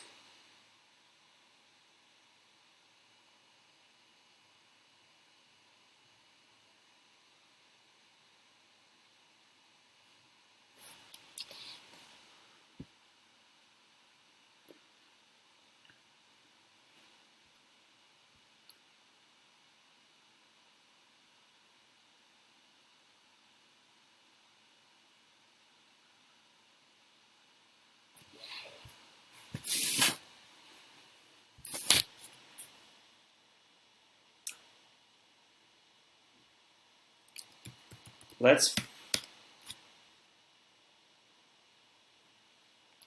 MIME. Okay.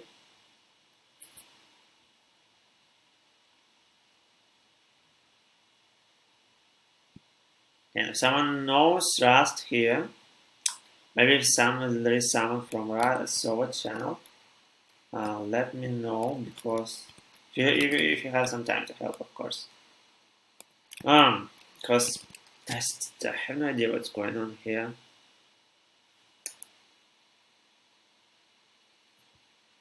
Guess I need to read this request type.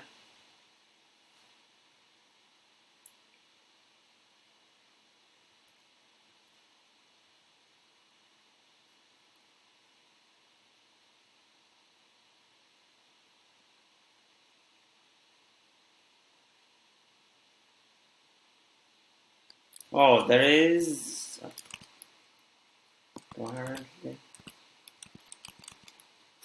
apparently that's how you can get MIME type. Okay,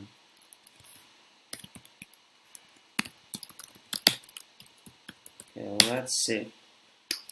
If not, rec headers has accept MIME.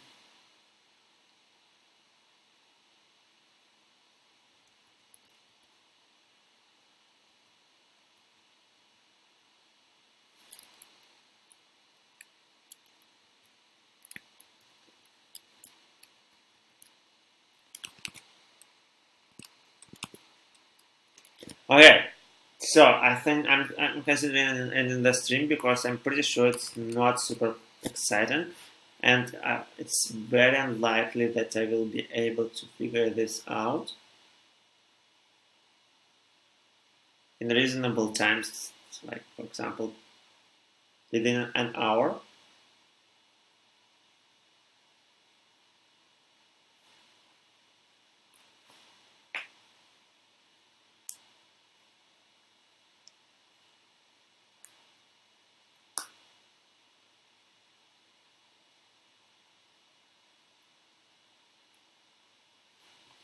Although maybe I will be able. So we have metadata here, some metadata, and at some point we call send data.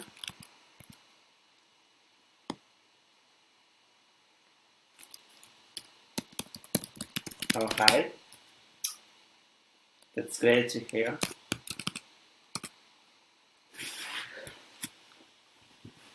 Send data accepts classifier.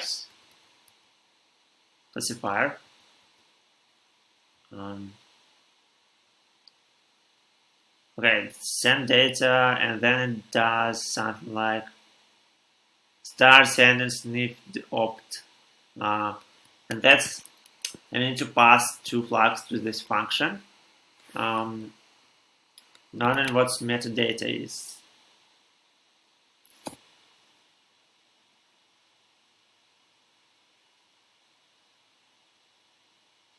Oh yeah, there is content type. Look at that. This is good. So we have content type here.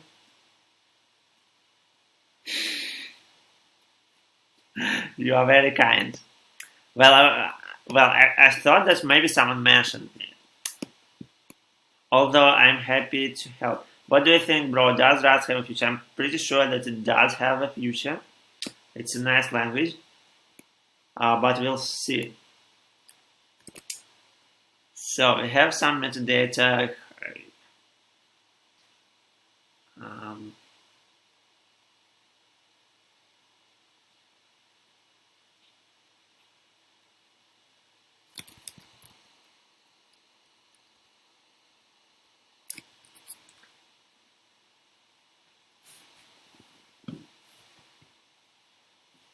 What's some? Let's see.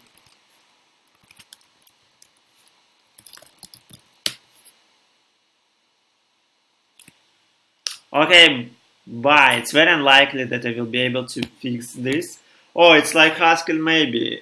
I'm pretty sure that's like Haskell maybe.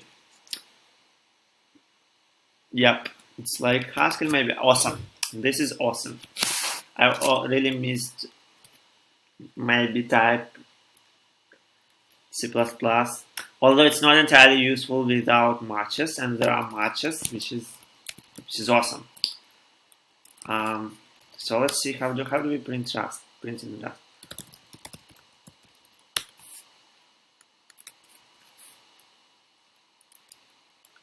Mm.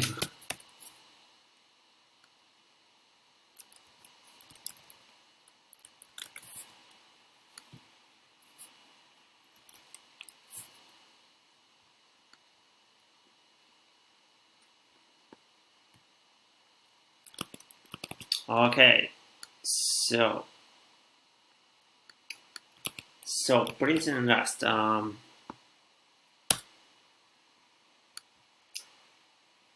Stolen Rust.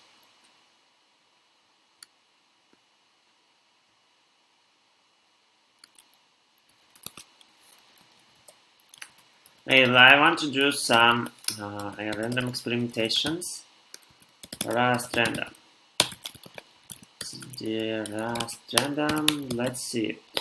Hello world. RS. So we have a function here.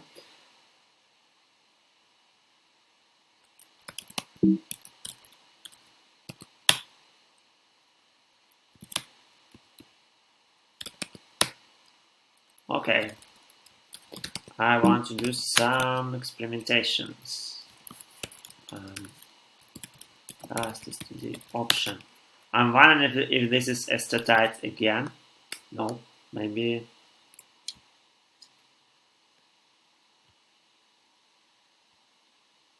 If you make the docs window wider, you can see the sidebar.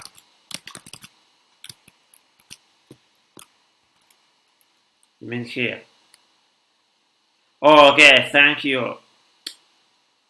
Wait, this is great. Okay, let's do some printing. Let's use std option. Rust std option. Sounds like an awesome thing.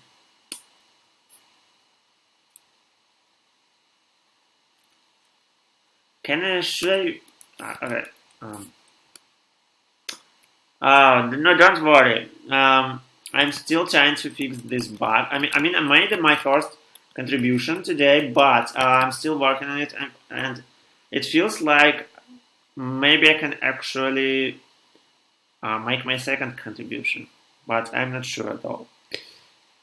Divide some.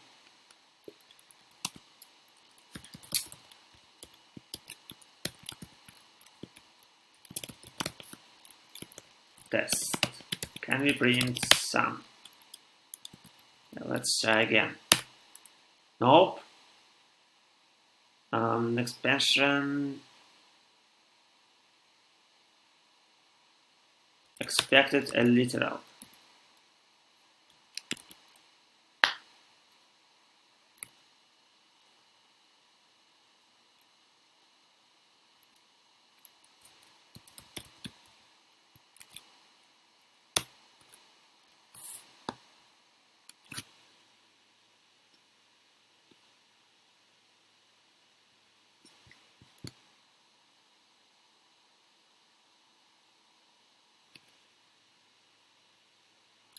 That's very kind.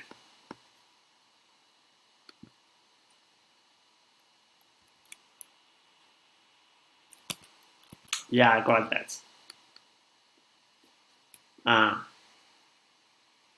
So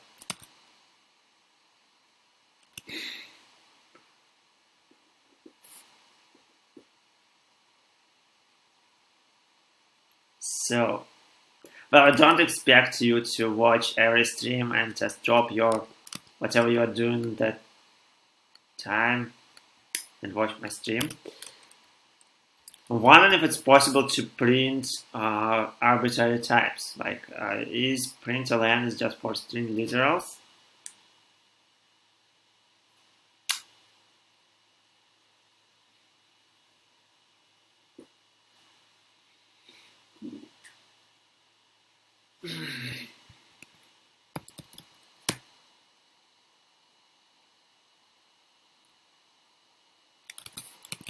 So can I print numbers?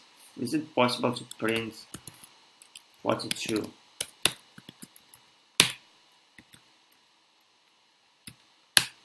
Okay, it's possible. This is interesting.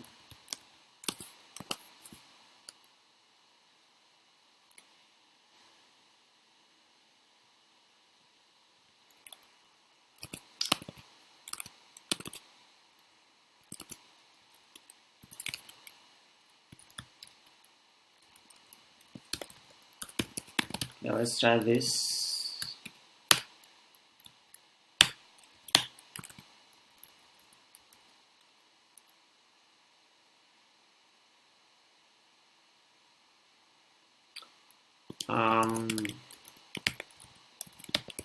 Okay, here we have a string literal. Will this work? Yep. So what happens if I wrap this in sum? I don't think that this is going to work. Cannot be formatted with default formatter. You try using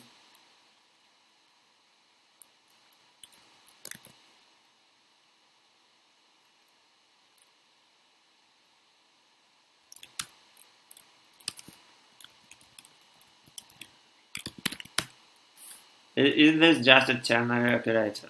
I'm wondering this.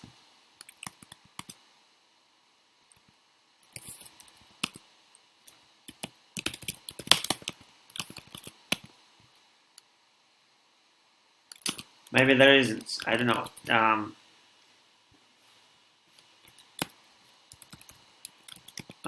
Formatting.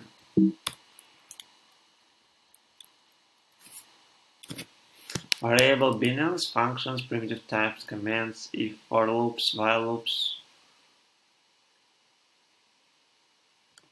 patterns.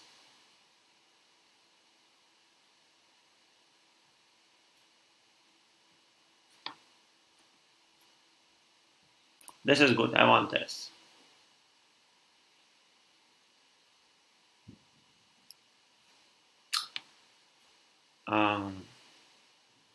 So what I want to try doing is I found this place and I want to try printing something. Basically, I don't want to. Okay, I just want to print MIME type. So we have some sort of content type. So we have MIME here.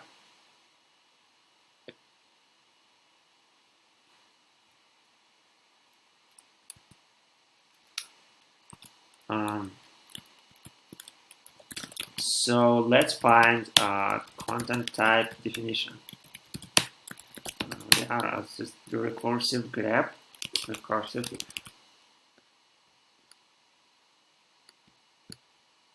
Okay. And then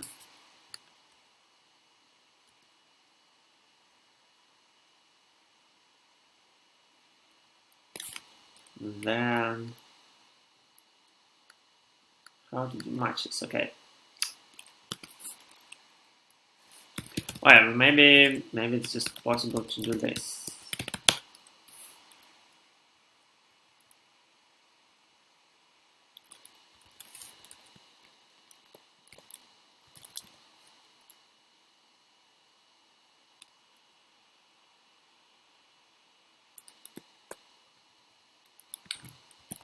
Mark build. Yep, that's what we need. Yeah, so by the way, I think it's not very likely that I will be able to make my second contribution today, although I will do some work towards it. Expansion sites, expected literal. Okay, what's mine then?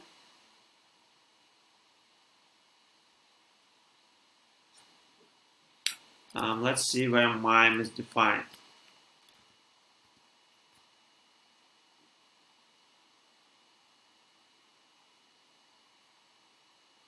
Oh, okay.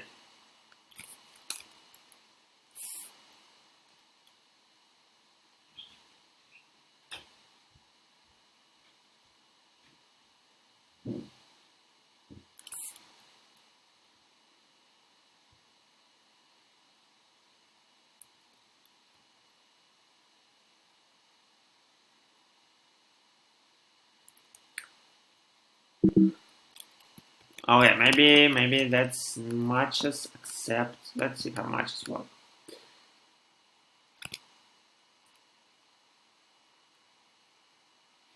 Metadata set content type. What happens if I do metadata get content type?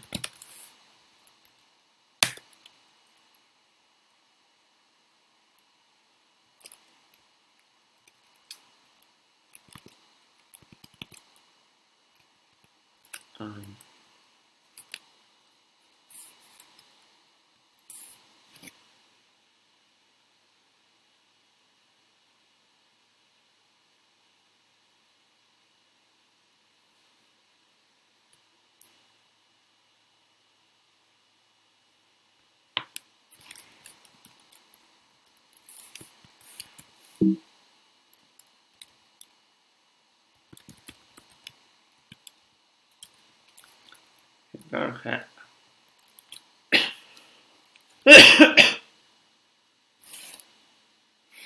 mm,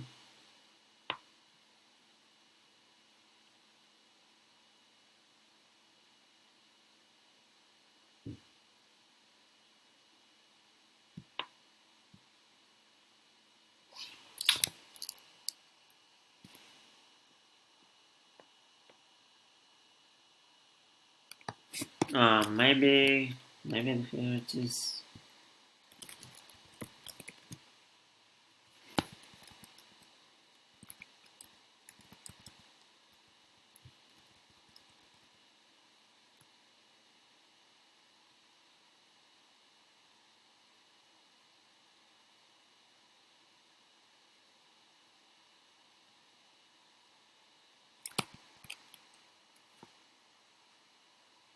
The first parameter to println always needs to be string literal, I think, so you would need to do something like, oh, okay, wow, thank you.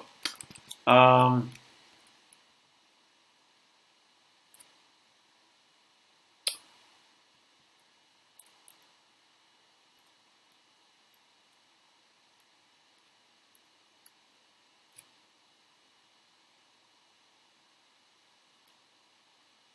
I suppose that's how many people use IRC.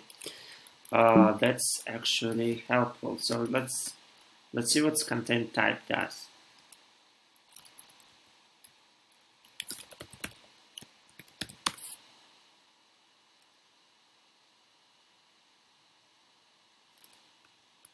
No, it's a different thing.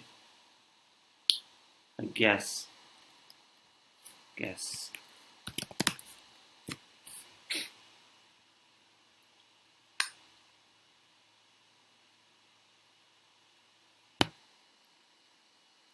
Not sure at all.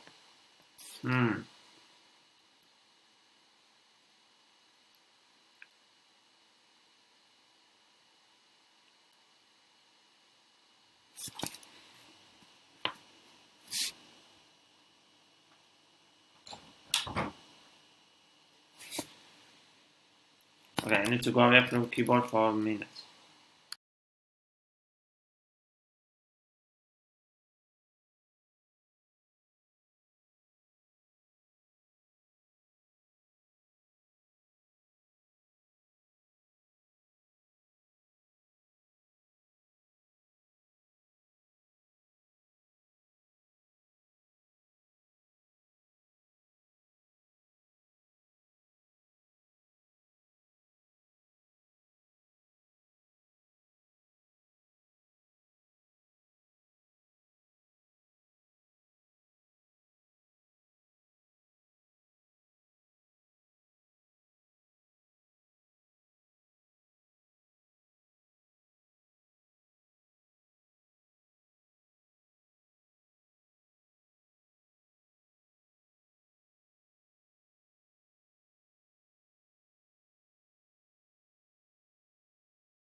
Okay, I'm back.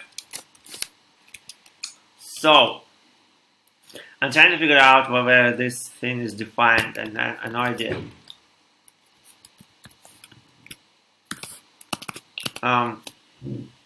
So,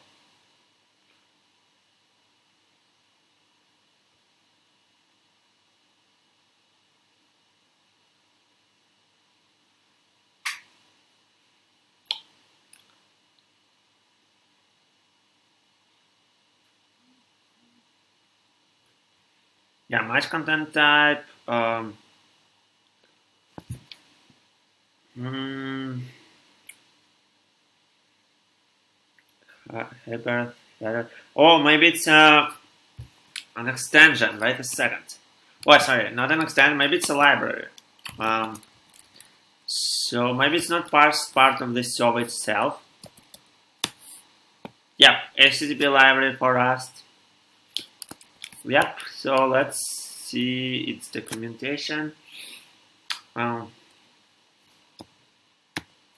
So we can get content type.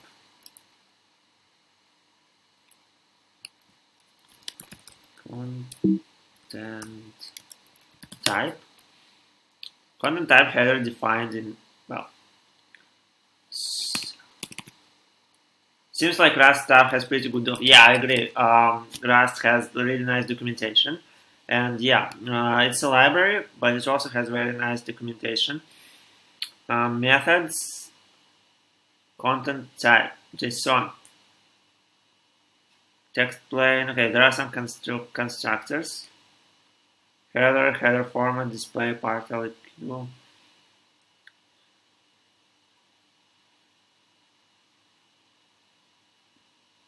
What's MIME?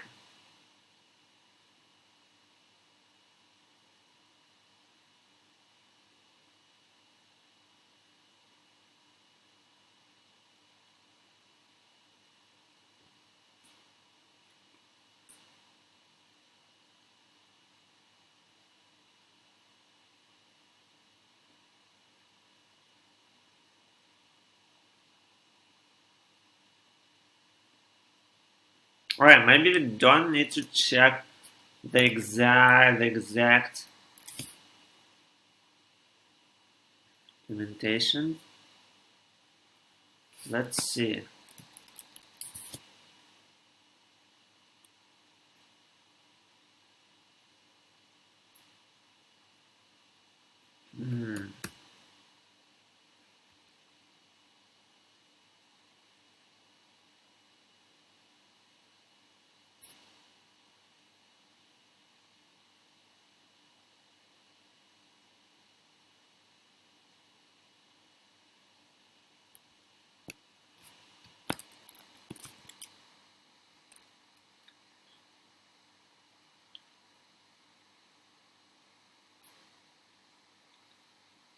Response headers. Okay. Maybe.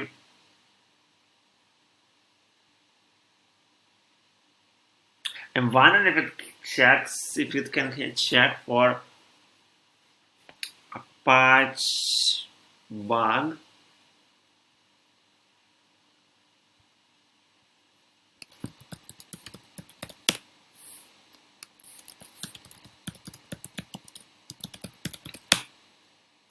Nope.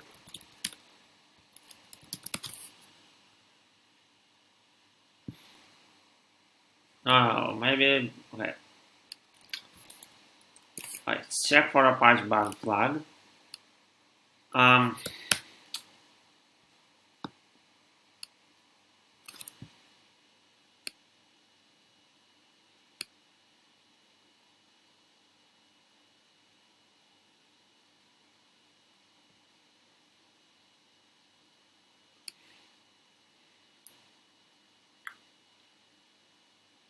So I'm wondering if it's possible to get nice representation.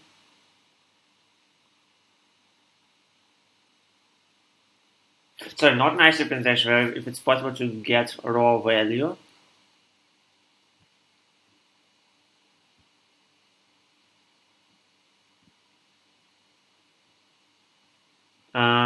because according to the specification, you should check exactly to one of those values.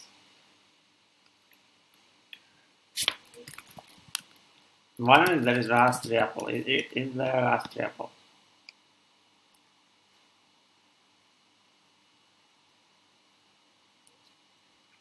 Okay, Rusty.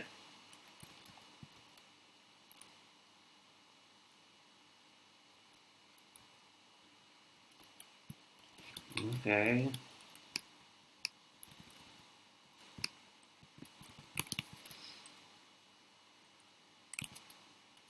Although I don't know. Okay. Um,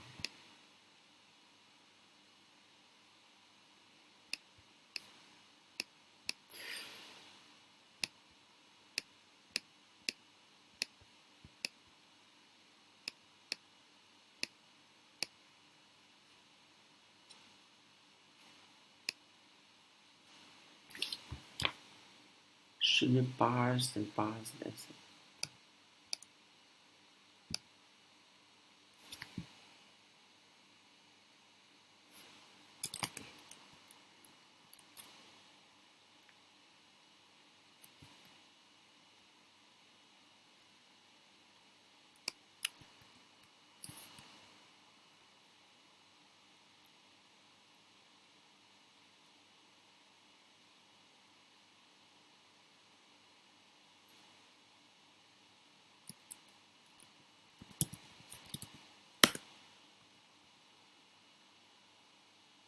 Okay.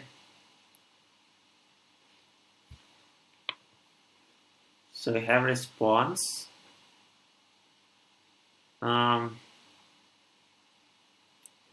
What type does it have?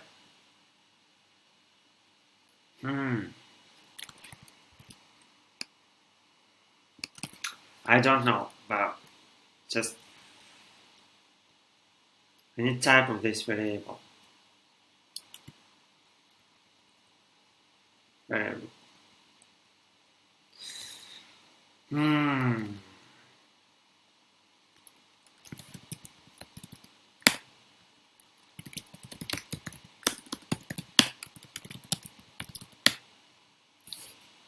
Is it HTTP response?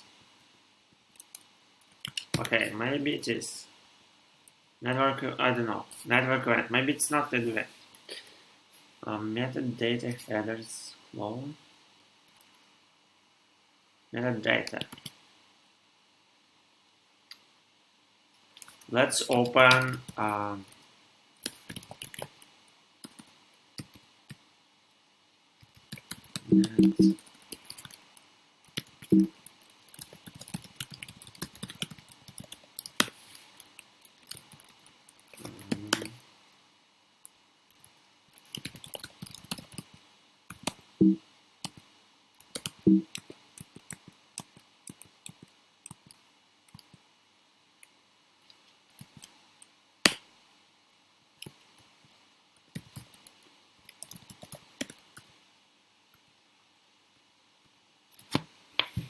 final URL, content type, char set, HTTP status.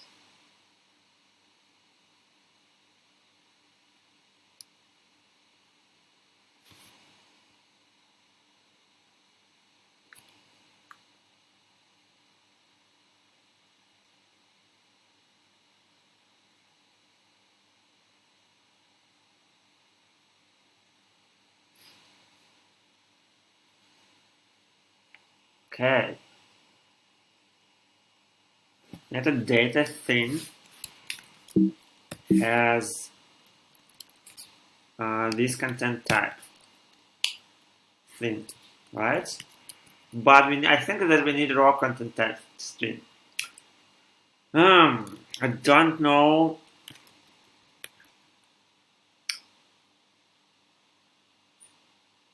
if it's possible to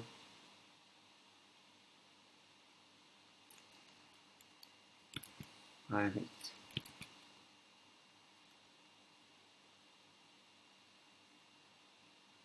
I'm not sure if it's possible to easily find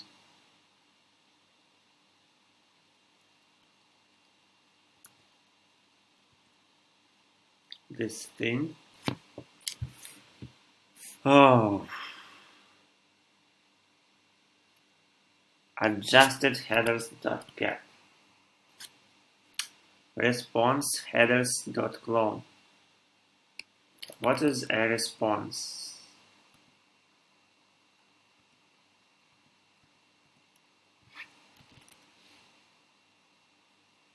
What's writers? Okay.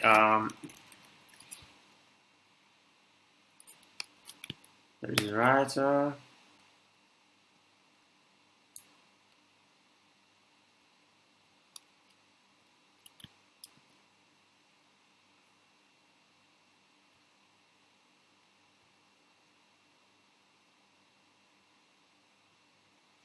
Load data.data. What's load data?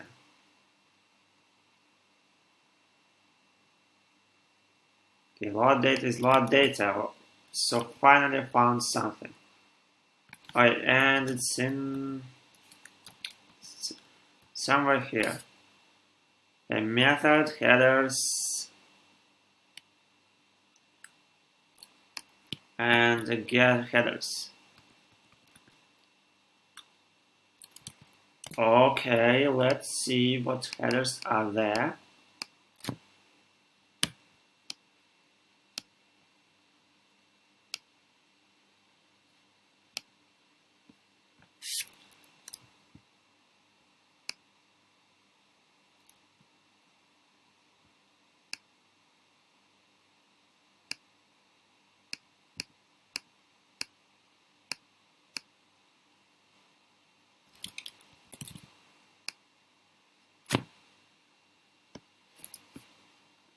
Map of headers.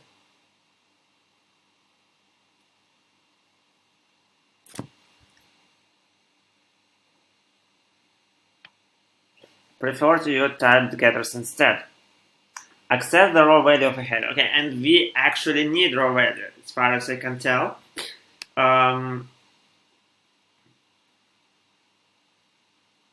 So yeah, I guess we can implement it here. So we have no sniff, check for a patch bug. And we have metadata here, metadata dot headers.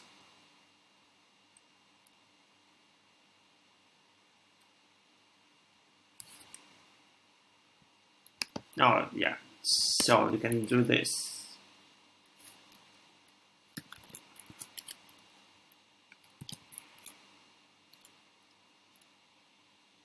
Get raw content type. Raw content type is equal to what? Let's see. How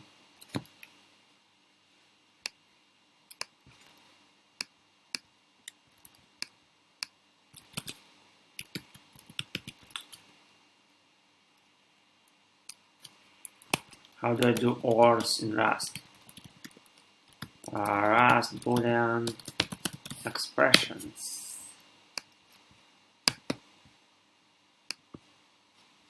Programming looks hard made, but I'm still studying. Oh, hi. By the way, if you need help with C++ or Python, let me know. I'm learning Rust. Boolean.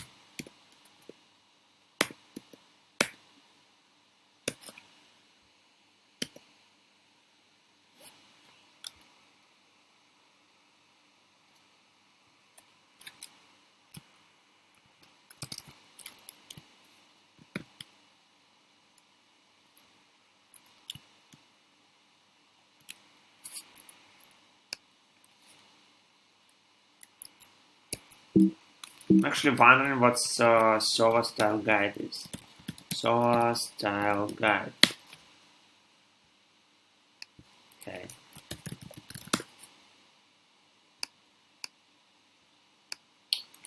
Rust style guide.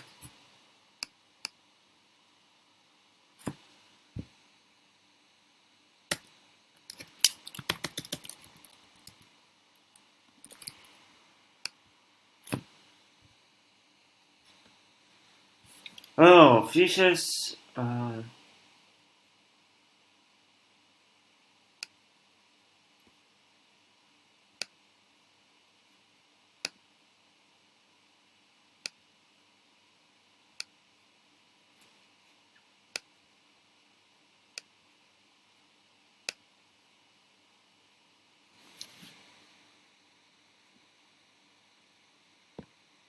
Naming.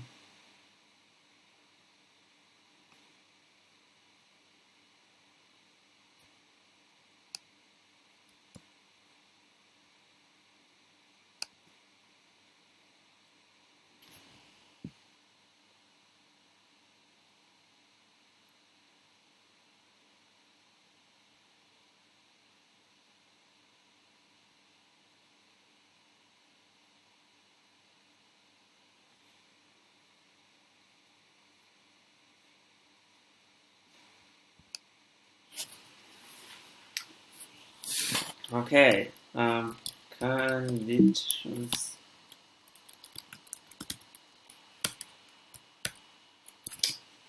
Oh.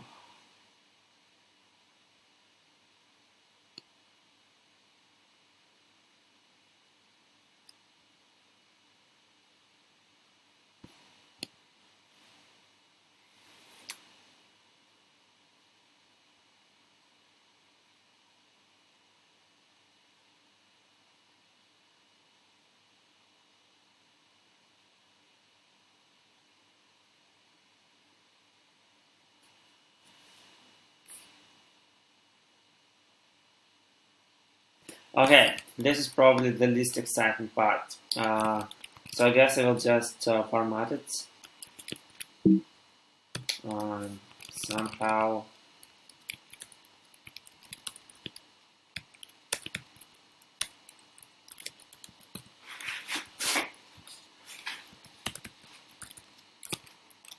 Let's just copy and paste everything from the spec.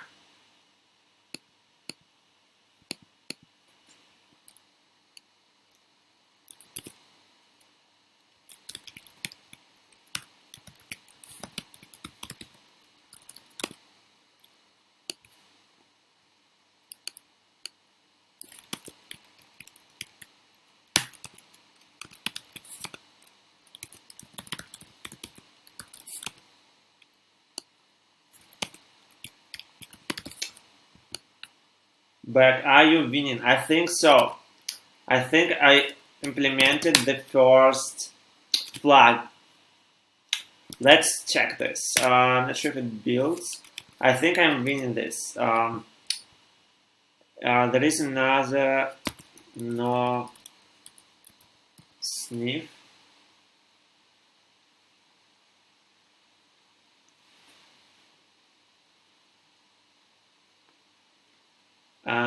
If one or more X content type options are headers options associated with no stores, then such X content type options header is a value equal to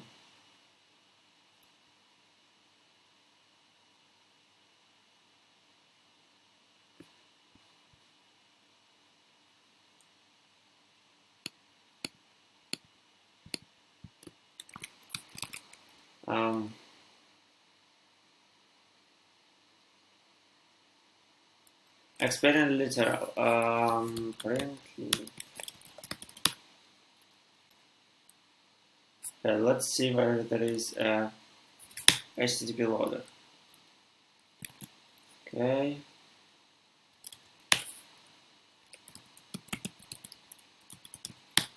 Now let's remove this part. Oh, so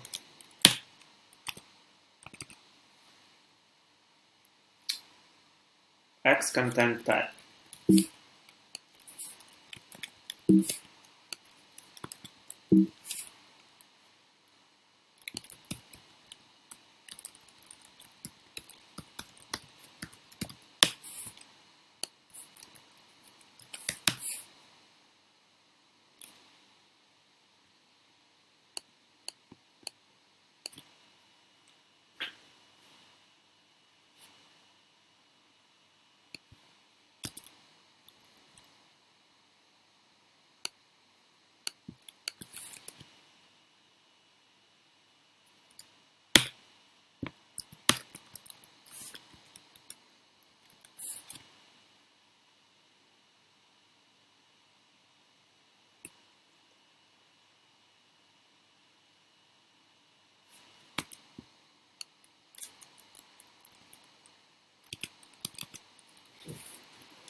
Unsort name headers.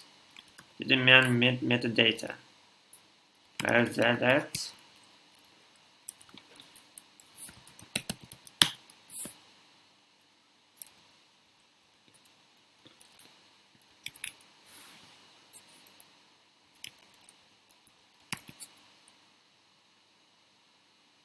Oh yeah, metadata.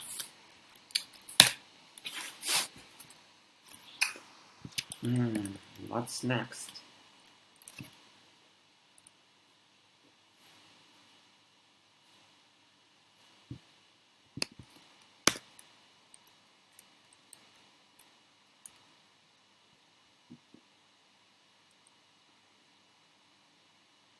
Core option.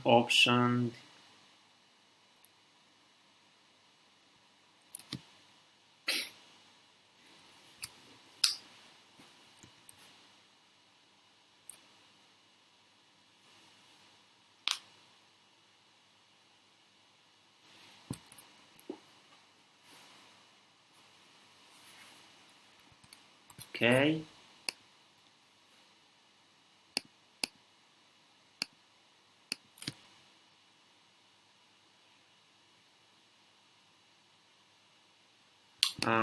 How to do matches here? Yeah, patterns.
Okay.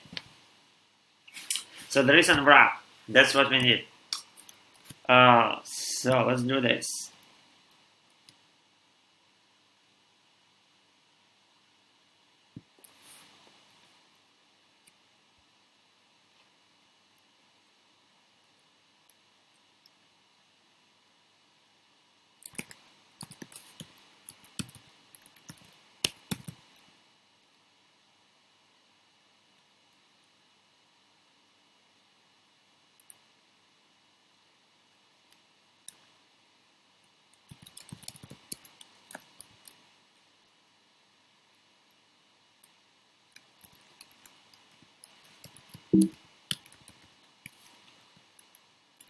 Okay, so you have this raw content type.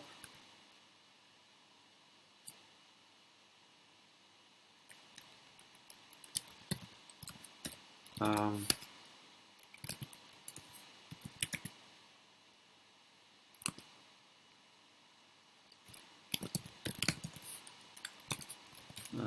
Rust with syntax.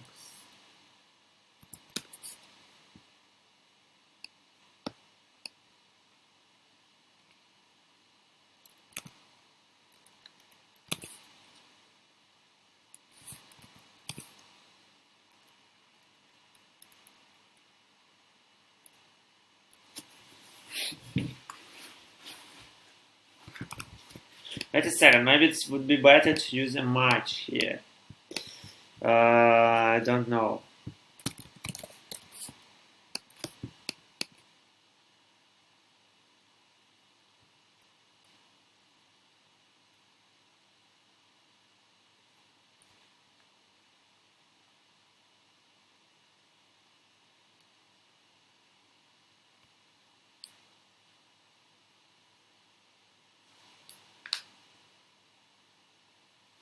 Okay, let's see if it's possible to implement this using a match. I think that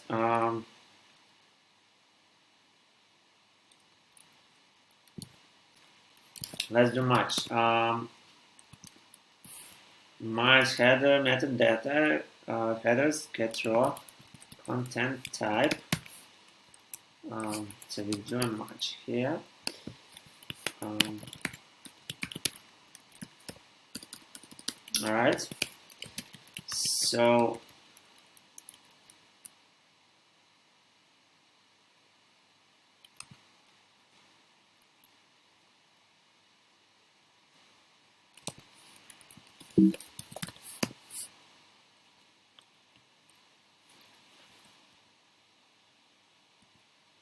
I think I saw something like matching on multiple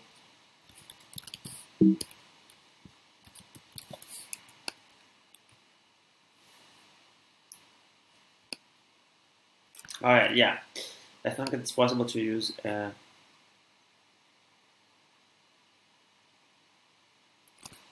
this thing here.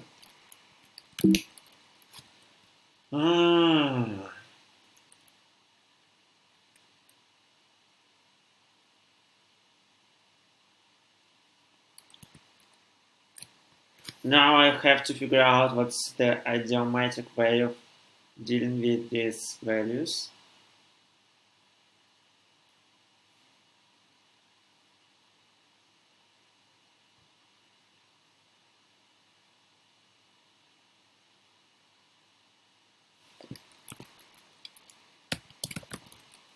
Okay.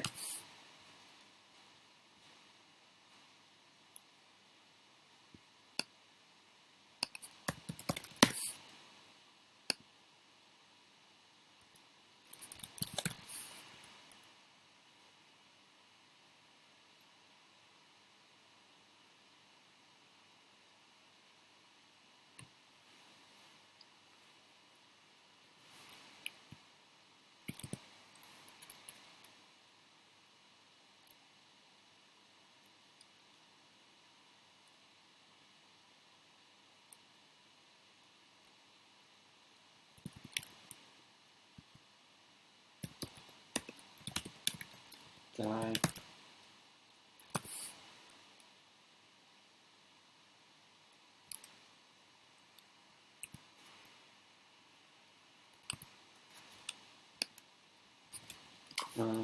Rust let. So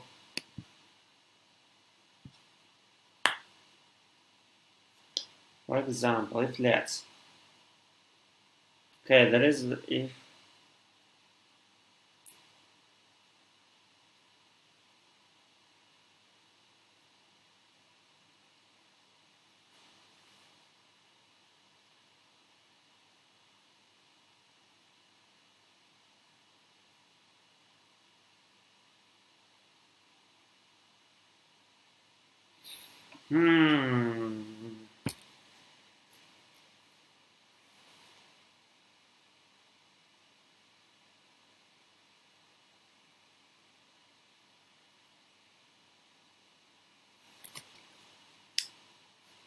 If let distract this number into some I, evaluate the block, else do nothing.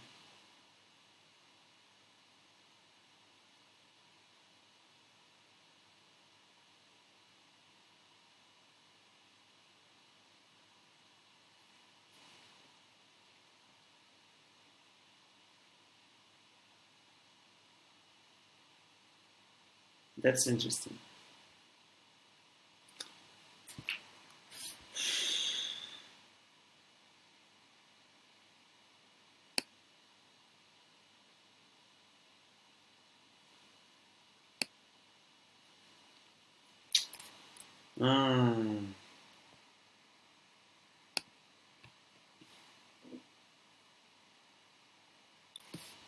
Convenient.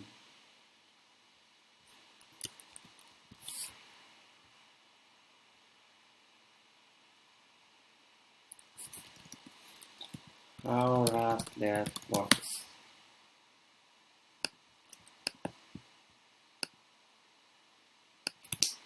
Six people are watching me on Twitch just trying to figure out how Rust constructs work.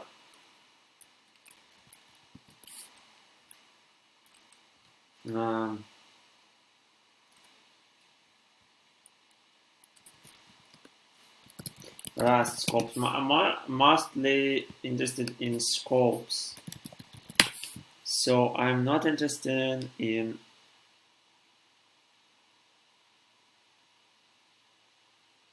what the hell. I'm not. Yeah.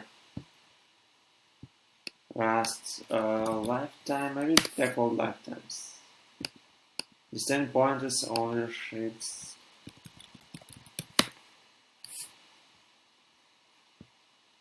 Oh, yeah, I think I remember that. I think that lifetime of the variable ends after this brace.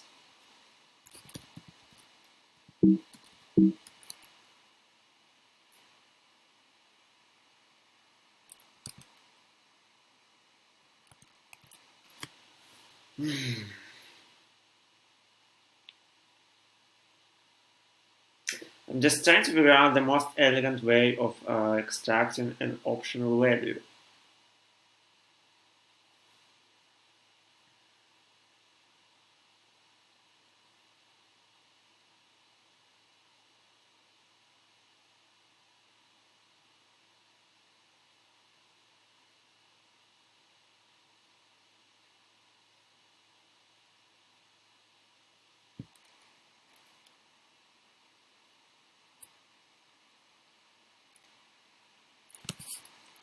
It's probably if let. I'm not sure though.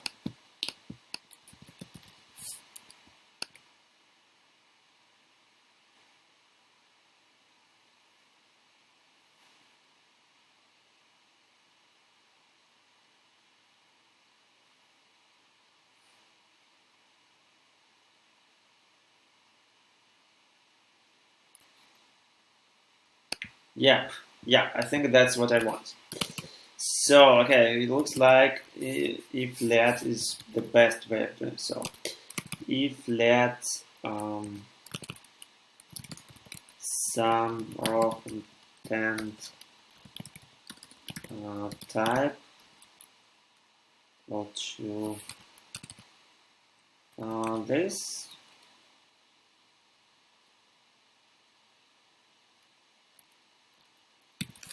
Let's assign check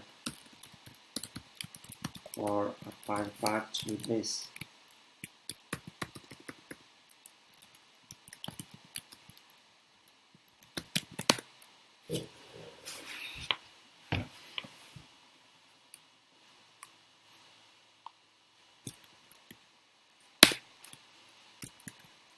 Let's see.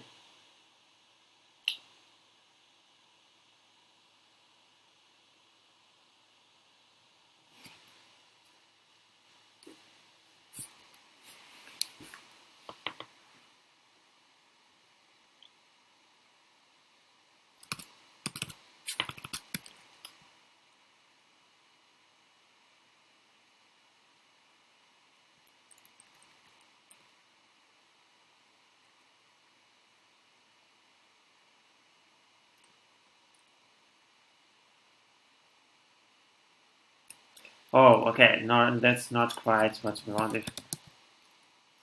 Headers.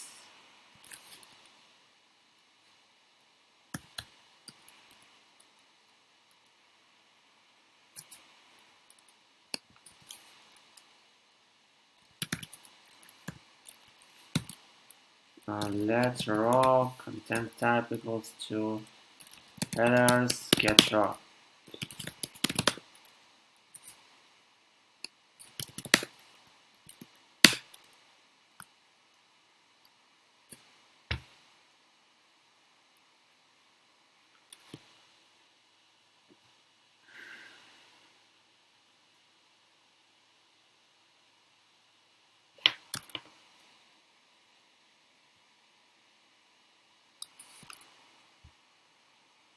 Mismatched types. Right. What's the type of this thing then?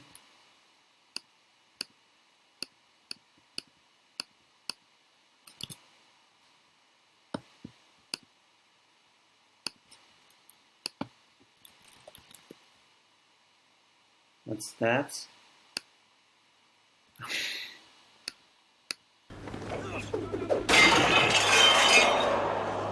Are you not entertained? Are you not entertained? Is this not why you are here?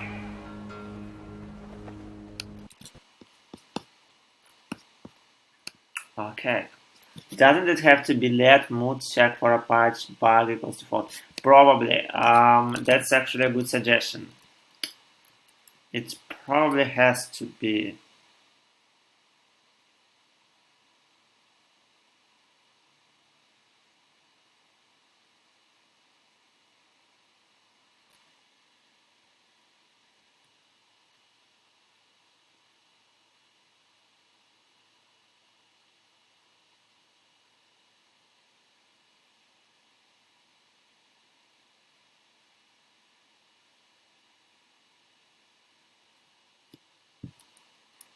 Help. What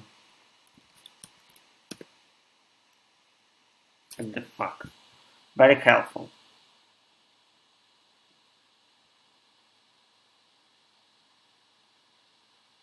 Yeah, thanks for that. I'm just trying to figure out what the fuck is going on here. Is it a reference um, to something? Or is it a vector? Or is it just because it's a vector, not a string?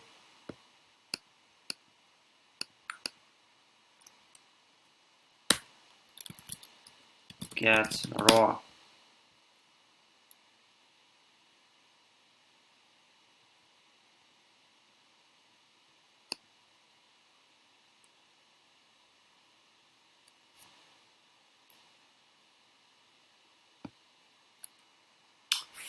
Okay,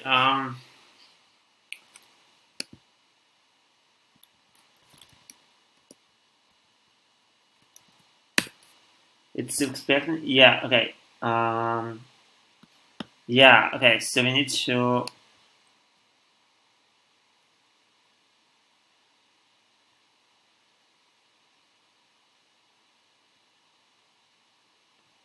so we can get it from UTF, okay.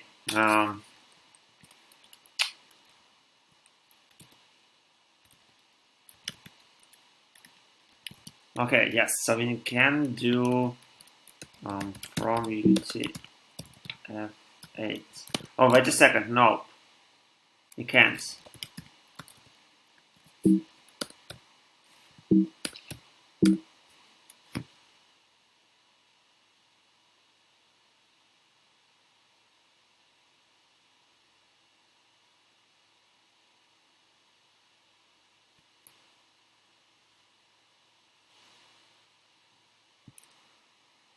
So we can just do this.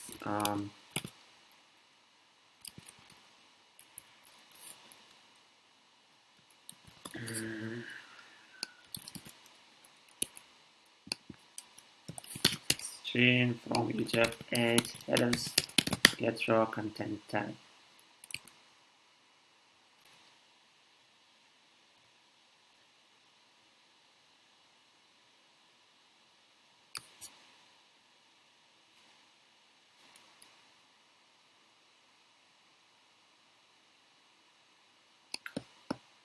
Okay. So now .awk rust awk error standard result.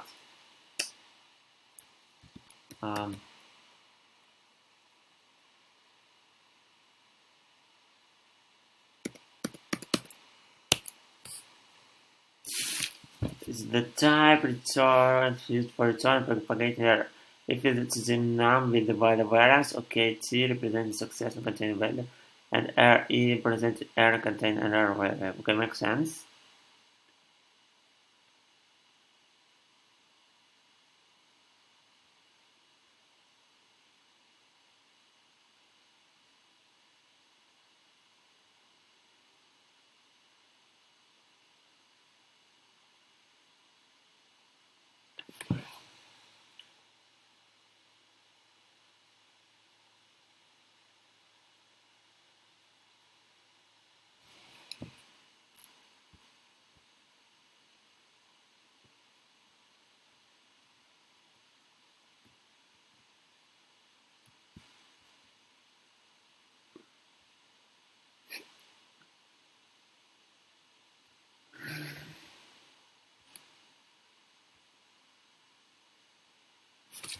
I'm wondering if I should use if let here.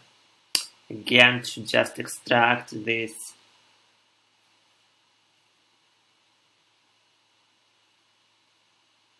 thing.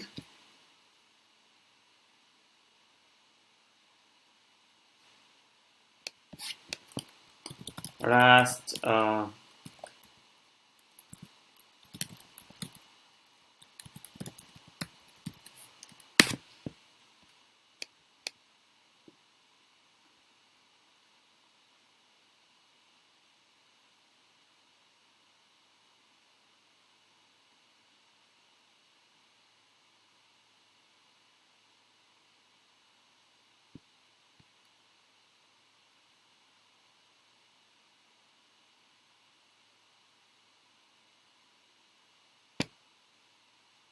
okay, from UTF slice. Suggested that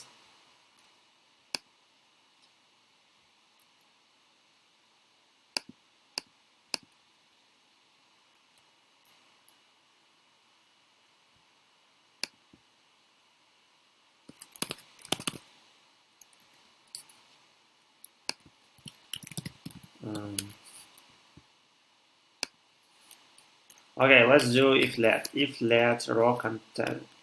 Okay, raw content type equal to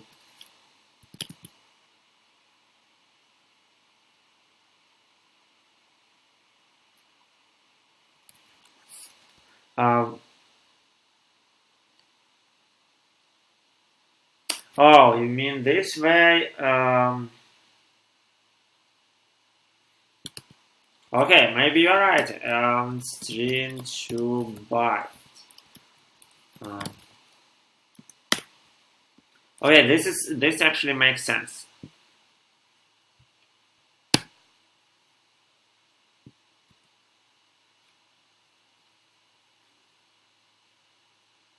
You just added B to editor. Yes.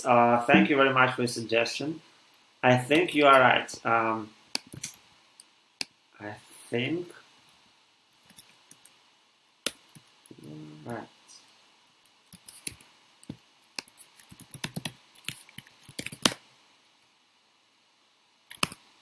Is there Rust in list?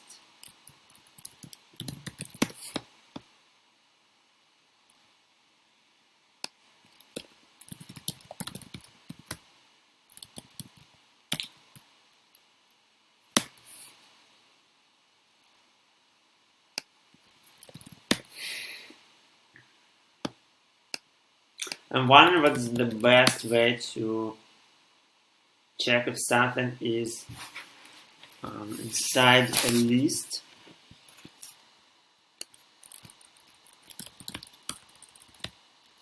Element, Rust element in list.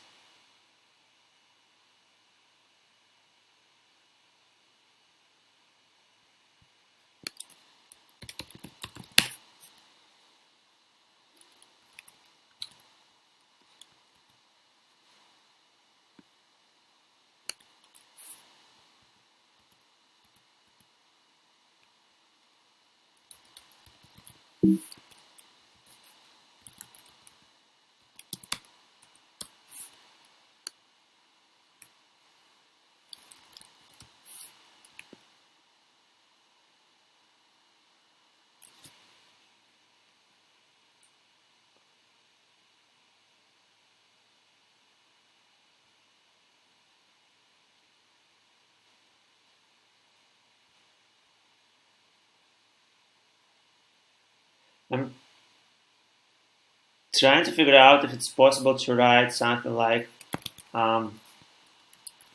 if raw content type in, and then there is a list of stuff.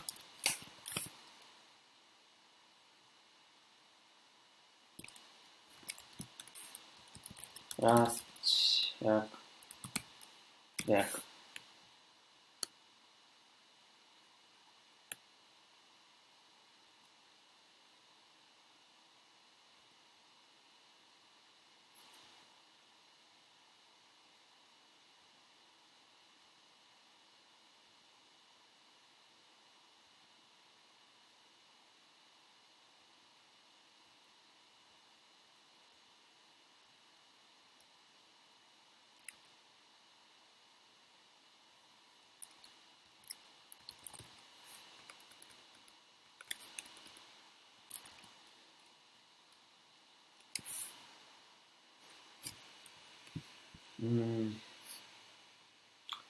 Vector.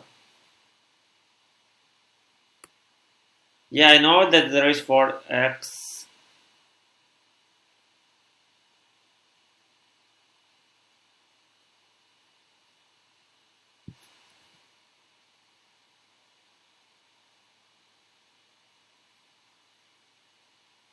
Okay, let's leave it like that for now.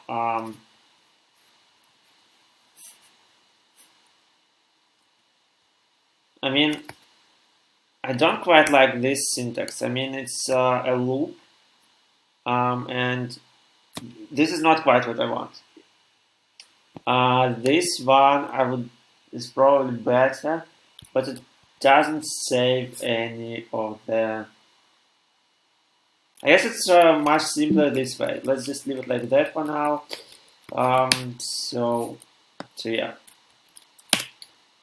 I guess it's simpler that way. Let's try building it. I'm pretty sure that it's necessary to do let mut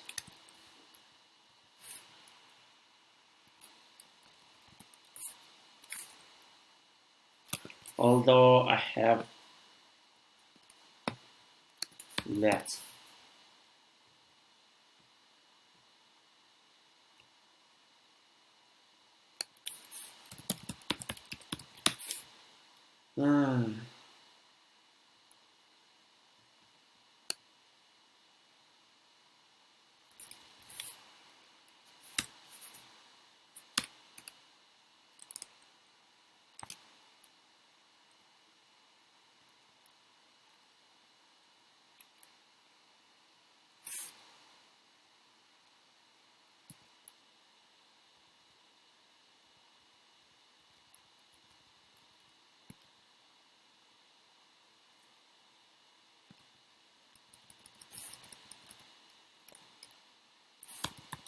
Okay, I was debugging this.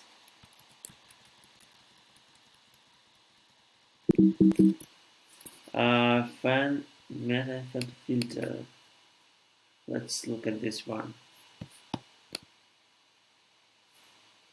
Nothing that ever happens around here makes sense. Sorry about that. I'm just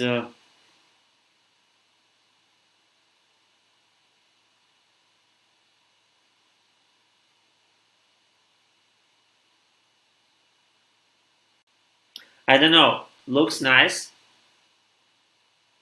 Again, it probably doesn't save any characters. So it doesn't make code shorter, but thanks for the suggestion. It's probably good when you don't have a hard-coded list of elements. For example, yeah, it seems perfect when you don't have to hard-code a list of elements. But I guess here it's much simpler to just use this one. Yeah.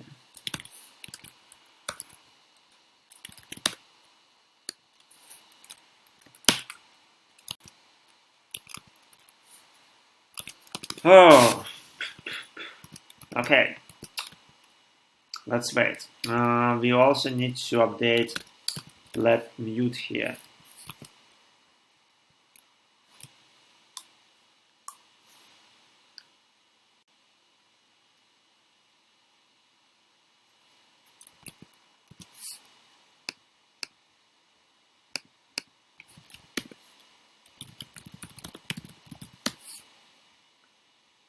Oh, wait a second.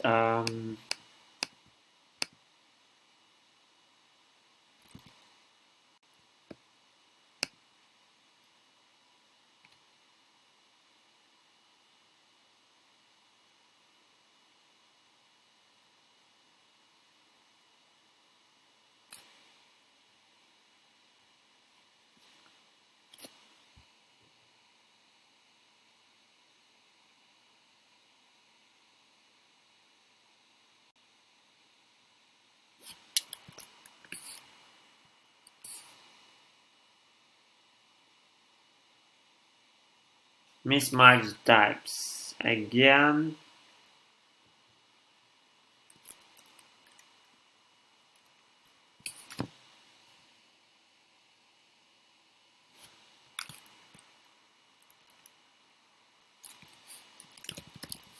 If yes, raw content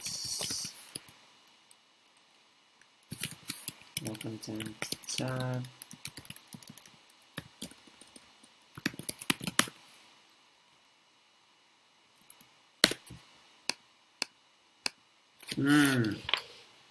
Any.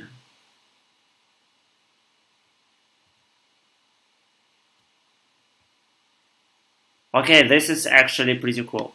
Again, I'm not sure if it makes code shorter here. I guess this one looks good. I'm actually considering using this. I mean, maybe it saves some keystrokes. Like this one looks very long. I don't know. I guess I will leave it like that, and I will ask if Servo guys prefer using just these plain comparisons to using dot method any.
Okay, let's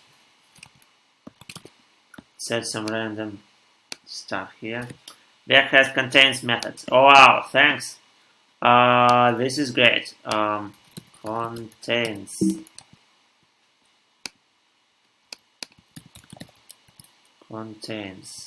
Back contains.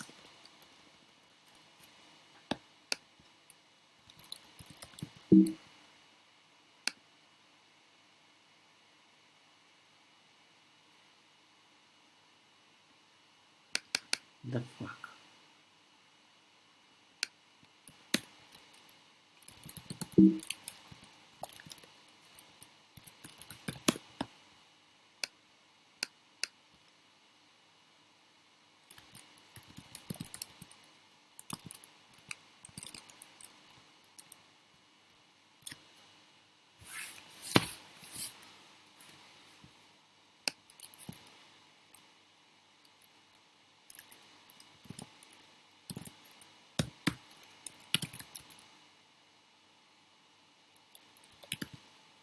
Actually, let's figure out how to.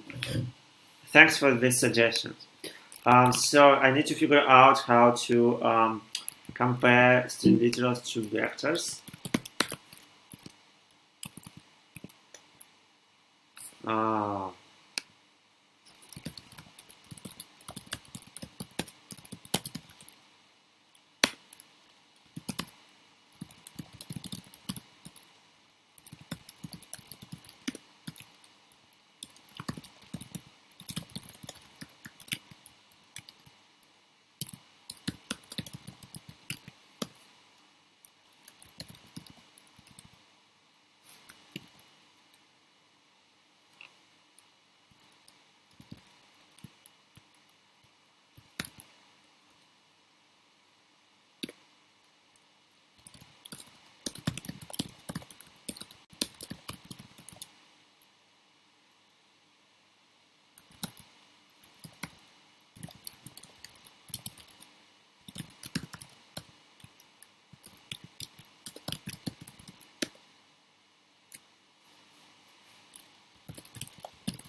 Okay, let's see if people on IRC are helpful. Whew.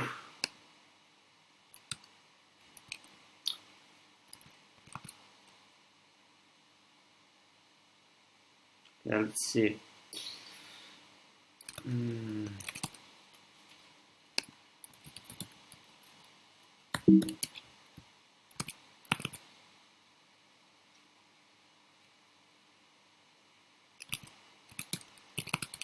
Okay, it should be comparable.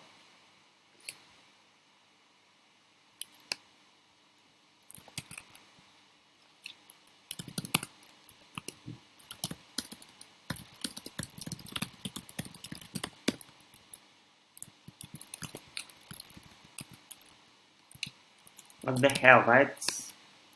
Not copy.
Okay.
Why can't I submit this?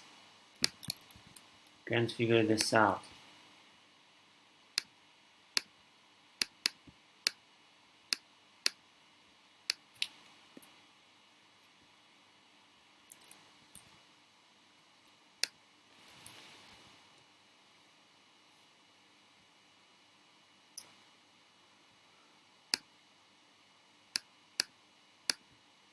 Yeah, let's click never.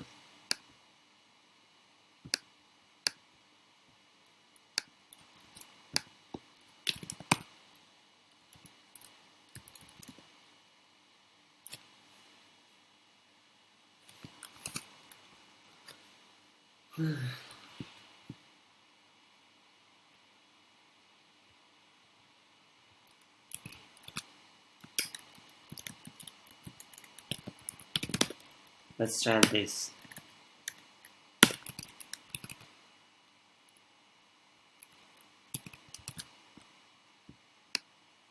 Okay, so there are still people who are watching me trying to solve my problem on IRC channel on Pound Rust. So I'm trying to get to the. I guess I should have tried getting to the most to the minimal case. Yep, still there is an issue.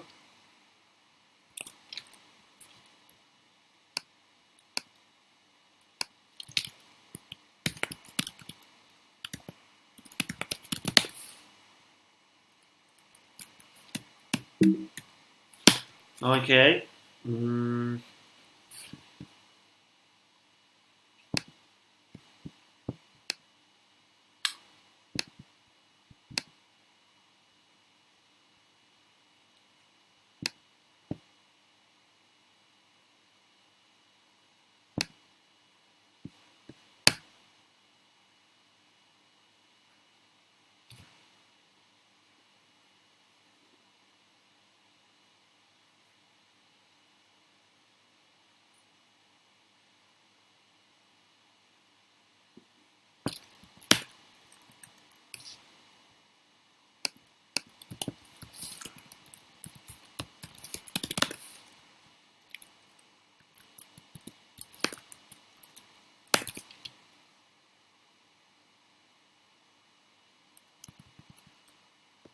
All right.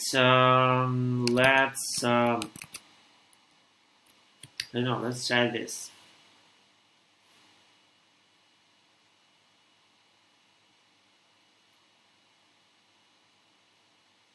So it doesn't have anything to do with the let mute, just as I suspected. Although.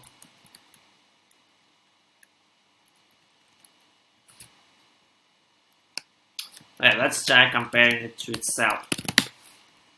I mean, it's pretty stupid code, but what I'm trying to do is to get to the minimal possible version of this issue, because it typically helps you to debug the problem. I guess I should have done this before submitting my question to IRC channel.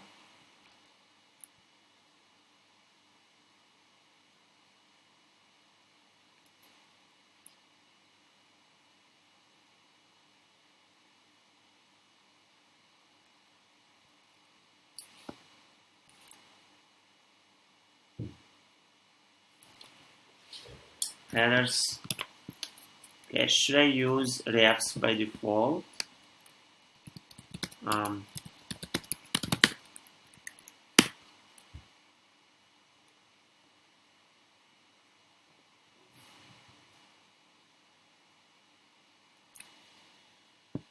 This is annoying. Why it takes so much time to build? I mean, even if it was C++, I'm pretty sure it wasn't all that bad. Value variable doesn't not need to be mutable. Okay, I think.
Okay, I got it. Apparently it's so okay. My last noob, so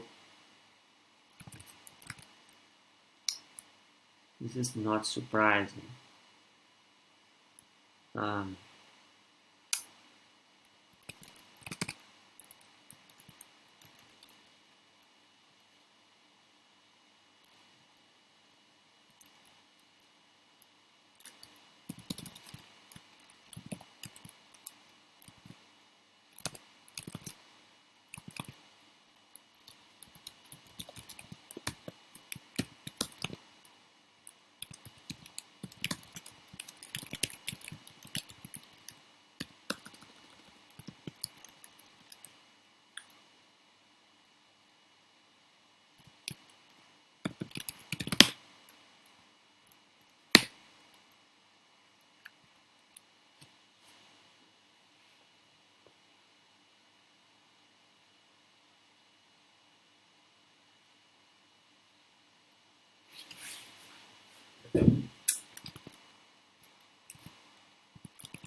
okay, yeah. Basically, I thought. I mean, today I learned the difference between these things.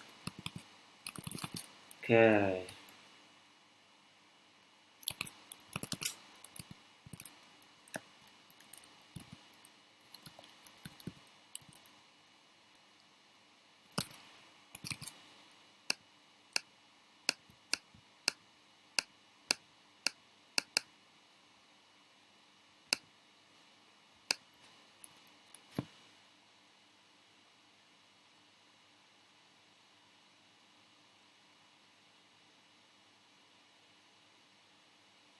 Set supply type to the value of the last content type. Okay, so how do I get last value?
Let me take a wild guess.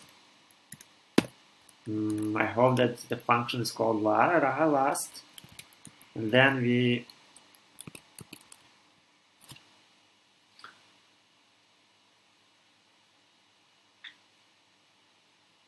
let's see.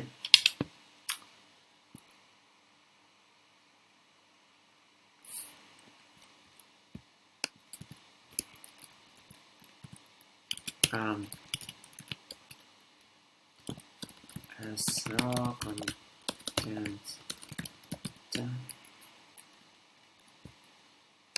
Actually, I think I know a better way to do the placements in me. Let me actually try this. Did it work? Yes. Nice.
Okay, bye.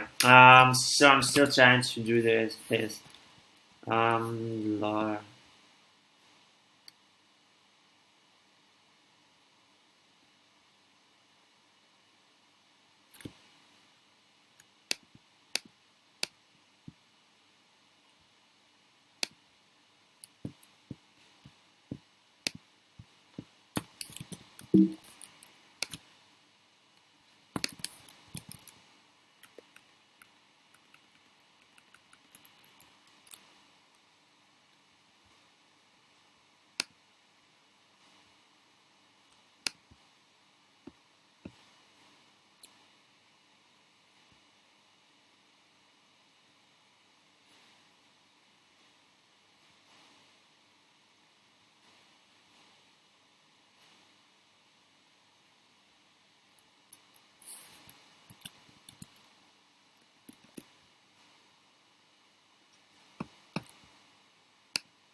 Oh.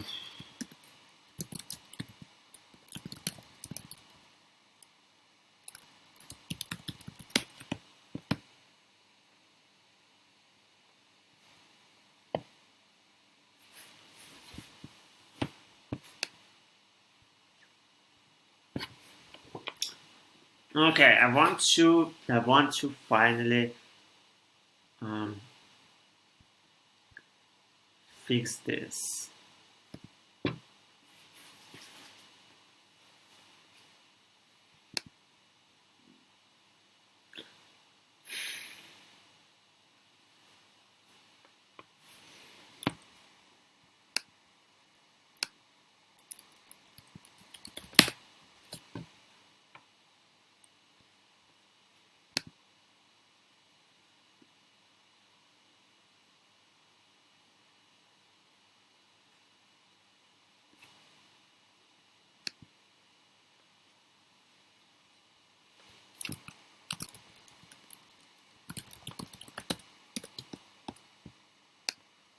All right.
I have no idea.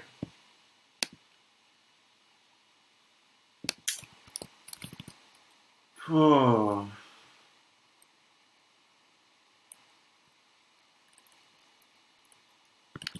Okay.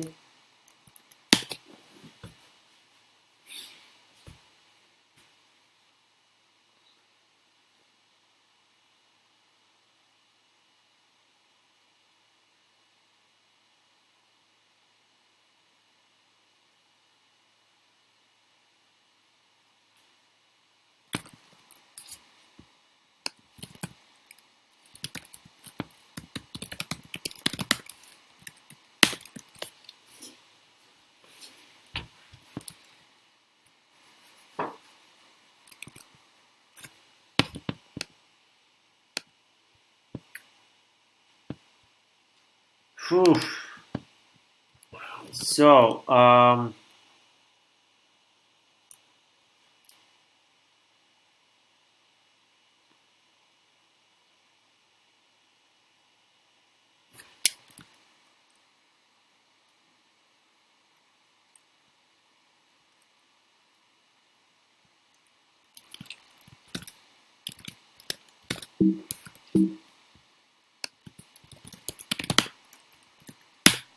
okay, let's do this.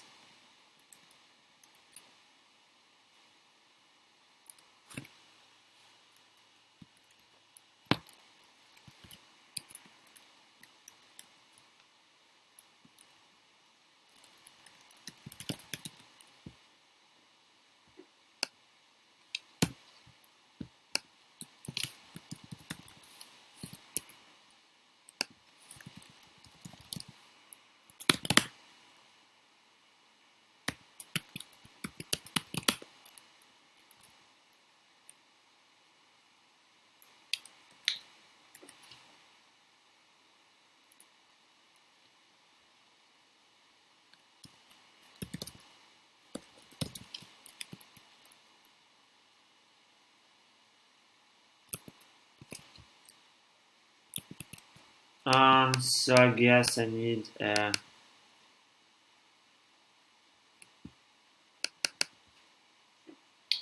iterator here. Oh, okay.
If options equal to what? No sniff.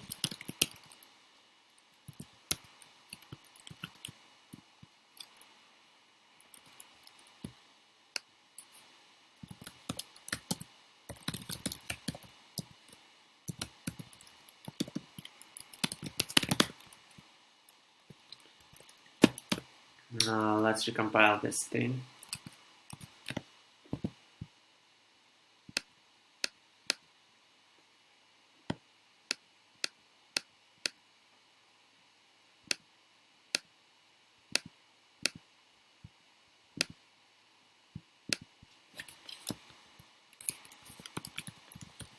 Okay,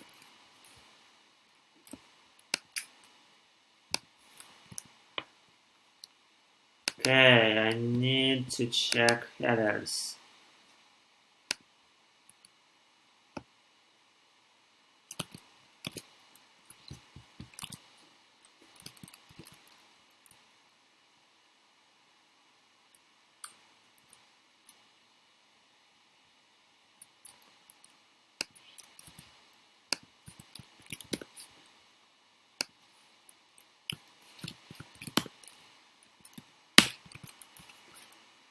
Okay, oops, let's not close this.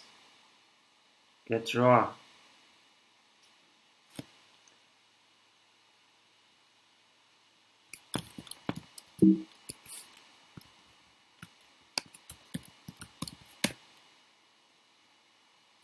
Why did I search for this? Headers.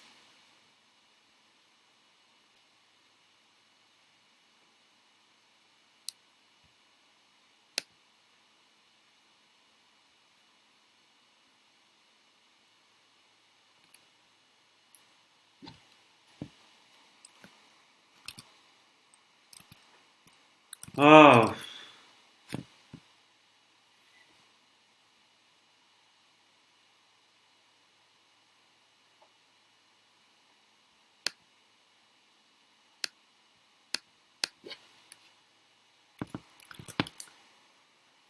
I think it's compiled. Okay, I will go away from keyboard for a couple of minutes while it compiles. Then I will submit a pull request. The code is untested, but I will mention this.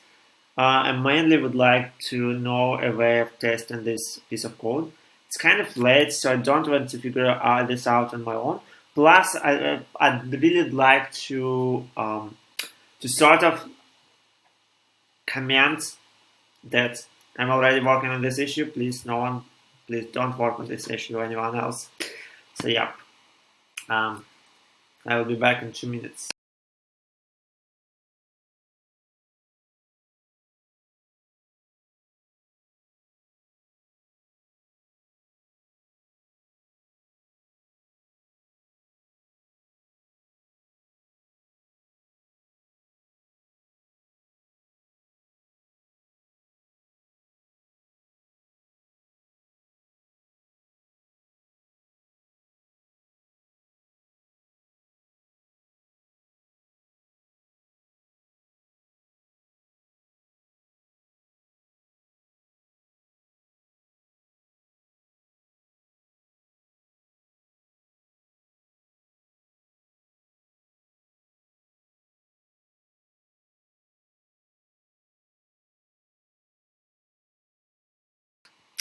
Okay, time back.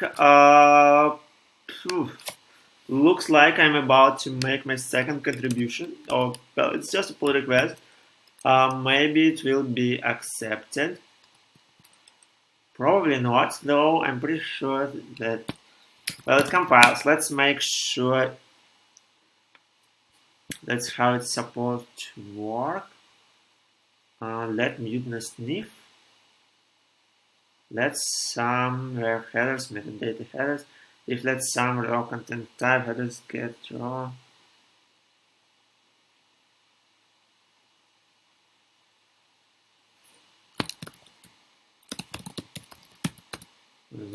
Fix.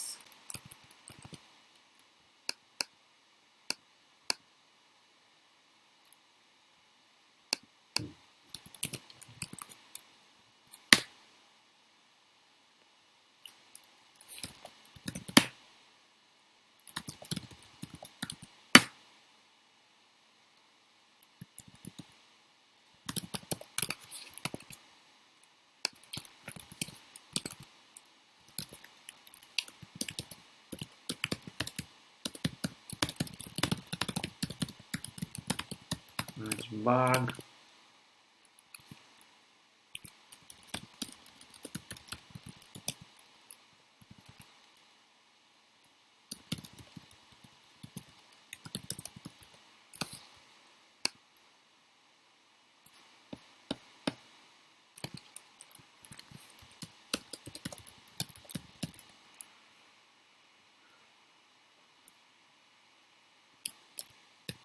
Okay.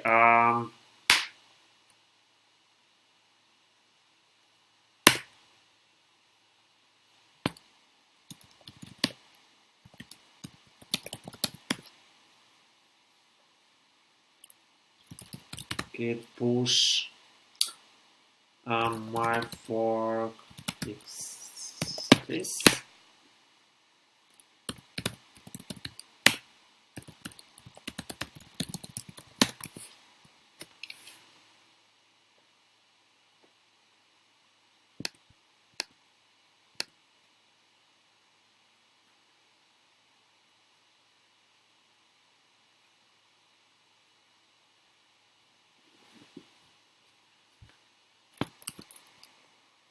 Okay, let's make a pull request.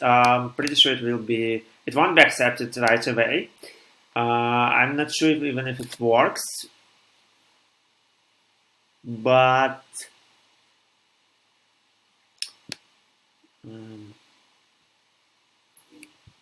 okay, and pull request.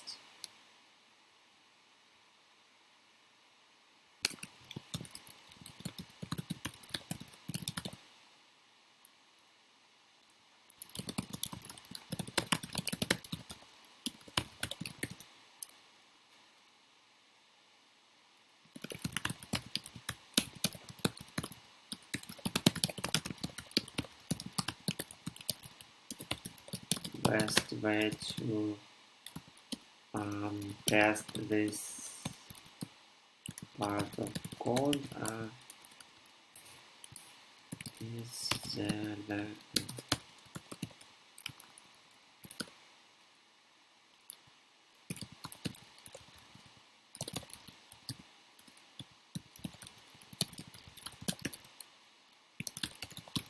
Servo writes and auto.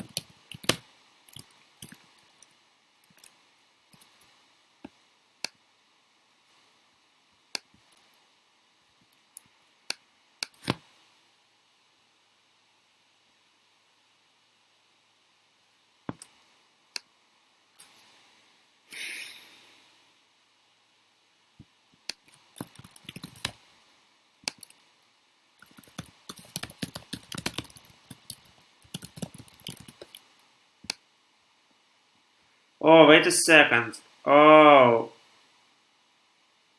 what the hell? Oh, I created a wrong branch. Damn it. So, okay, now that's not great. There are 2 commits. So I feel dumb now.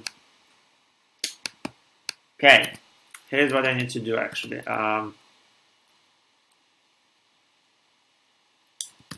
Okay, git branch.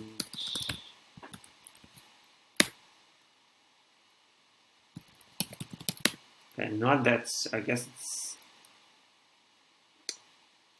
Oh.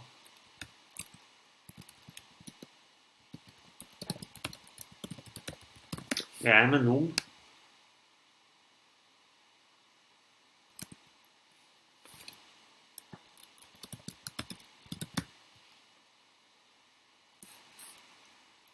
What was its name?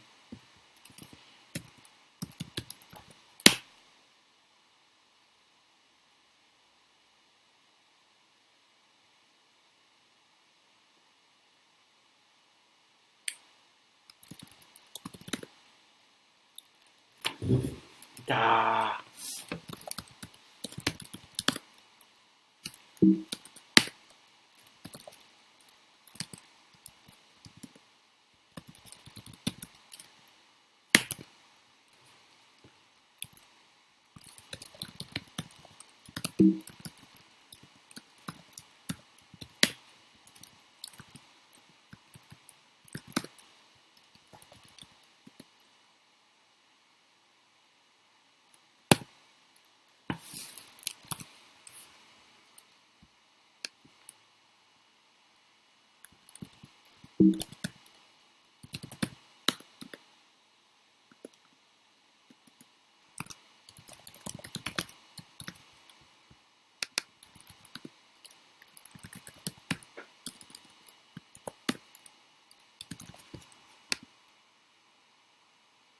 Hi.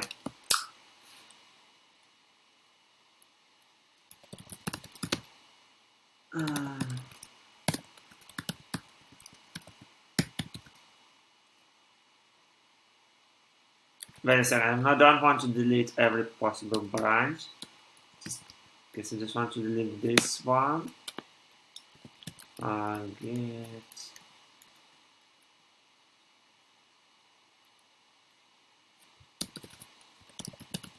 branch. Okay, let's create this one.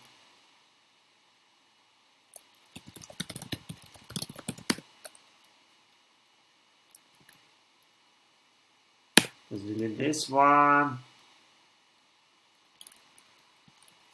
Don't want to deal with it.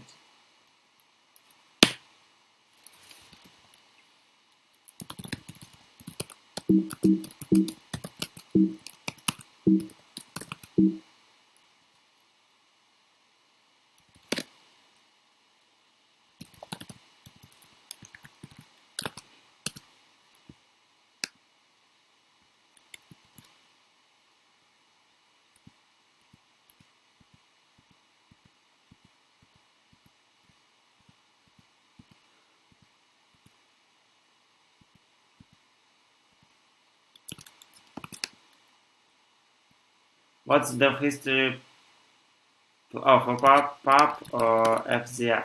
It's called FZF.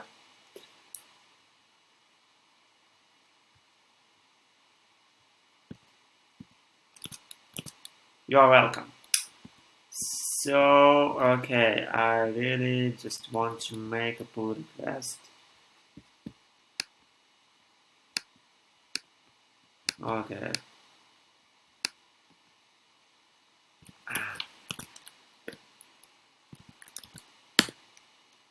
Wow. What's skid status?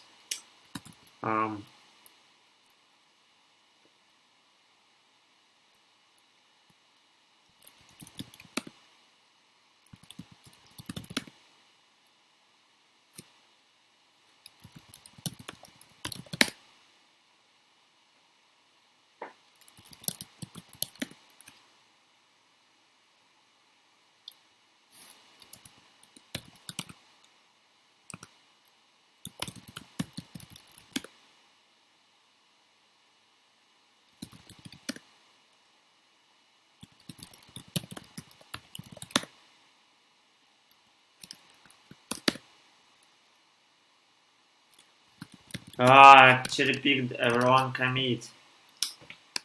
Why the fuck?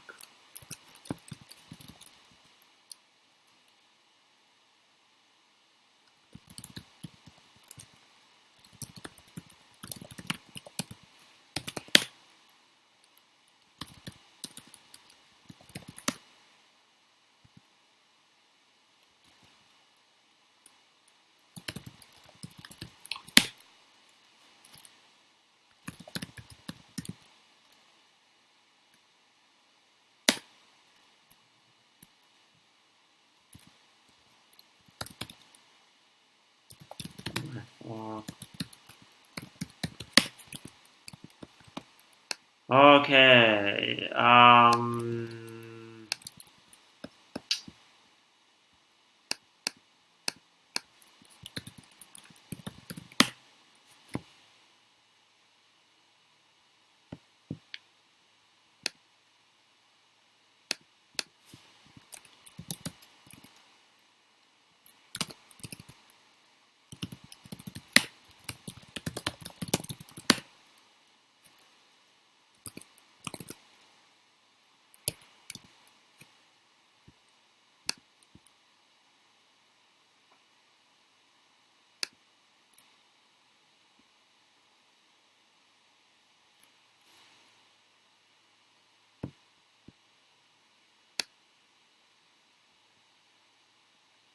Alright, YOLO.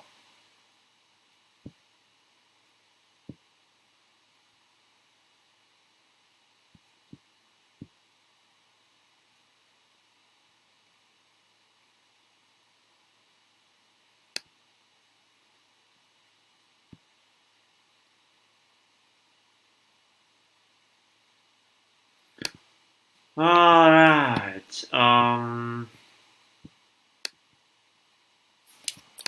Let's see if it mentions here.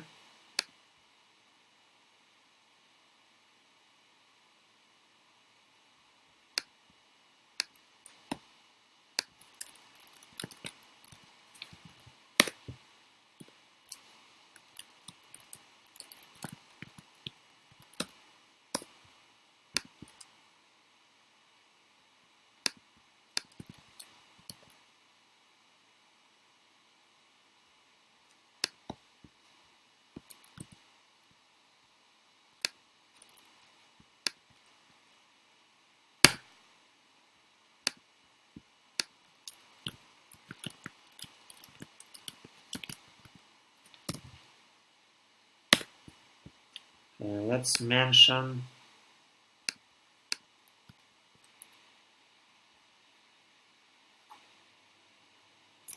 I think it was mentioned automatically, but okay, whatever. So I have a second-ish pull request for today. Not sure if it's going to be accepted, but it was fun to write. I finally got my hands on some Rust product, which is awesome. And actually,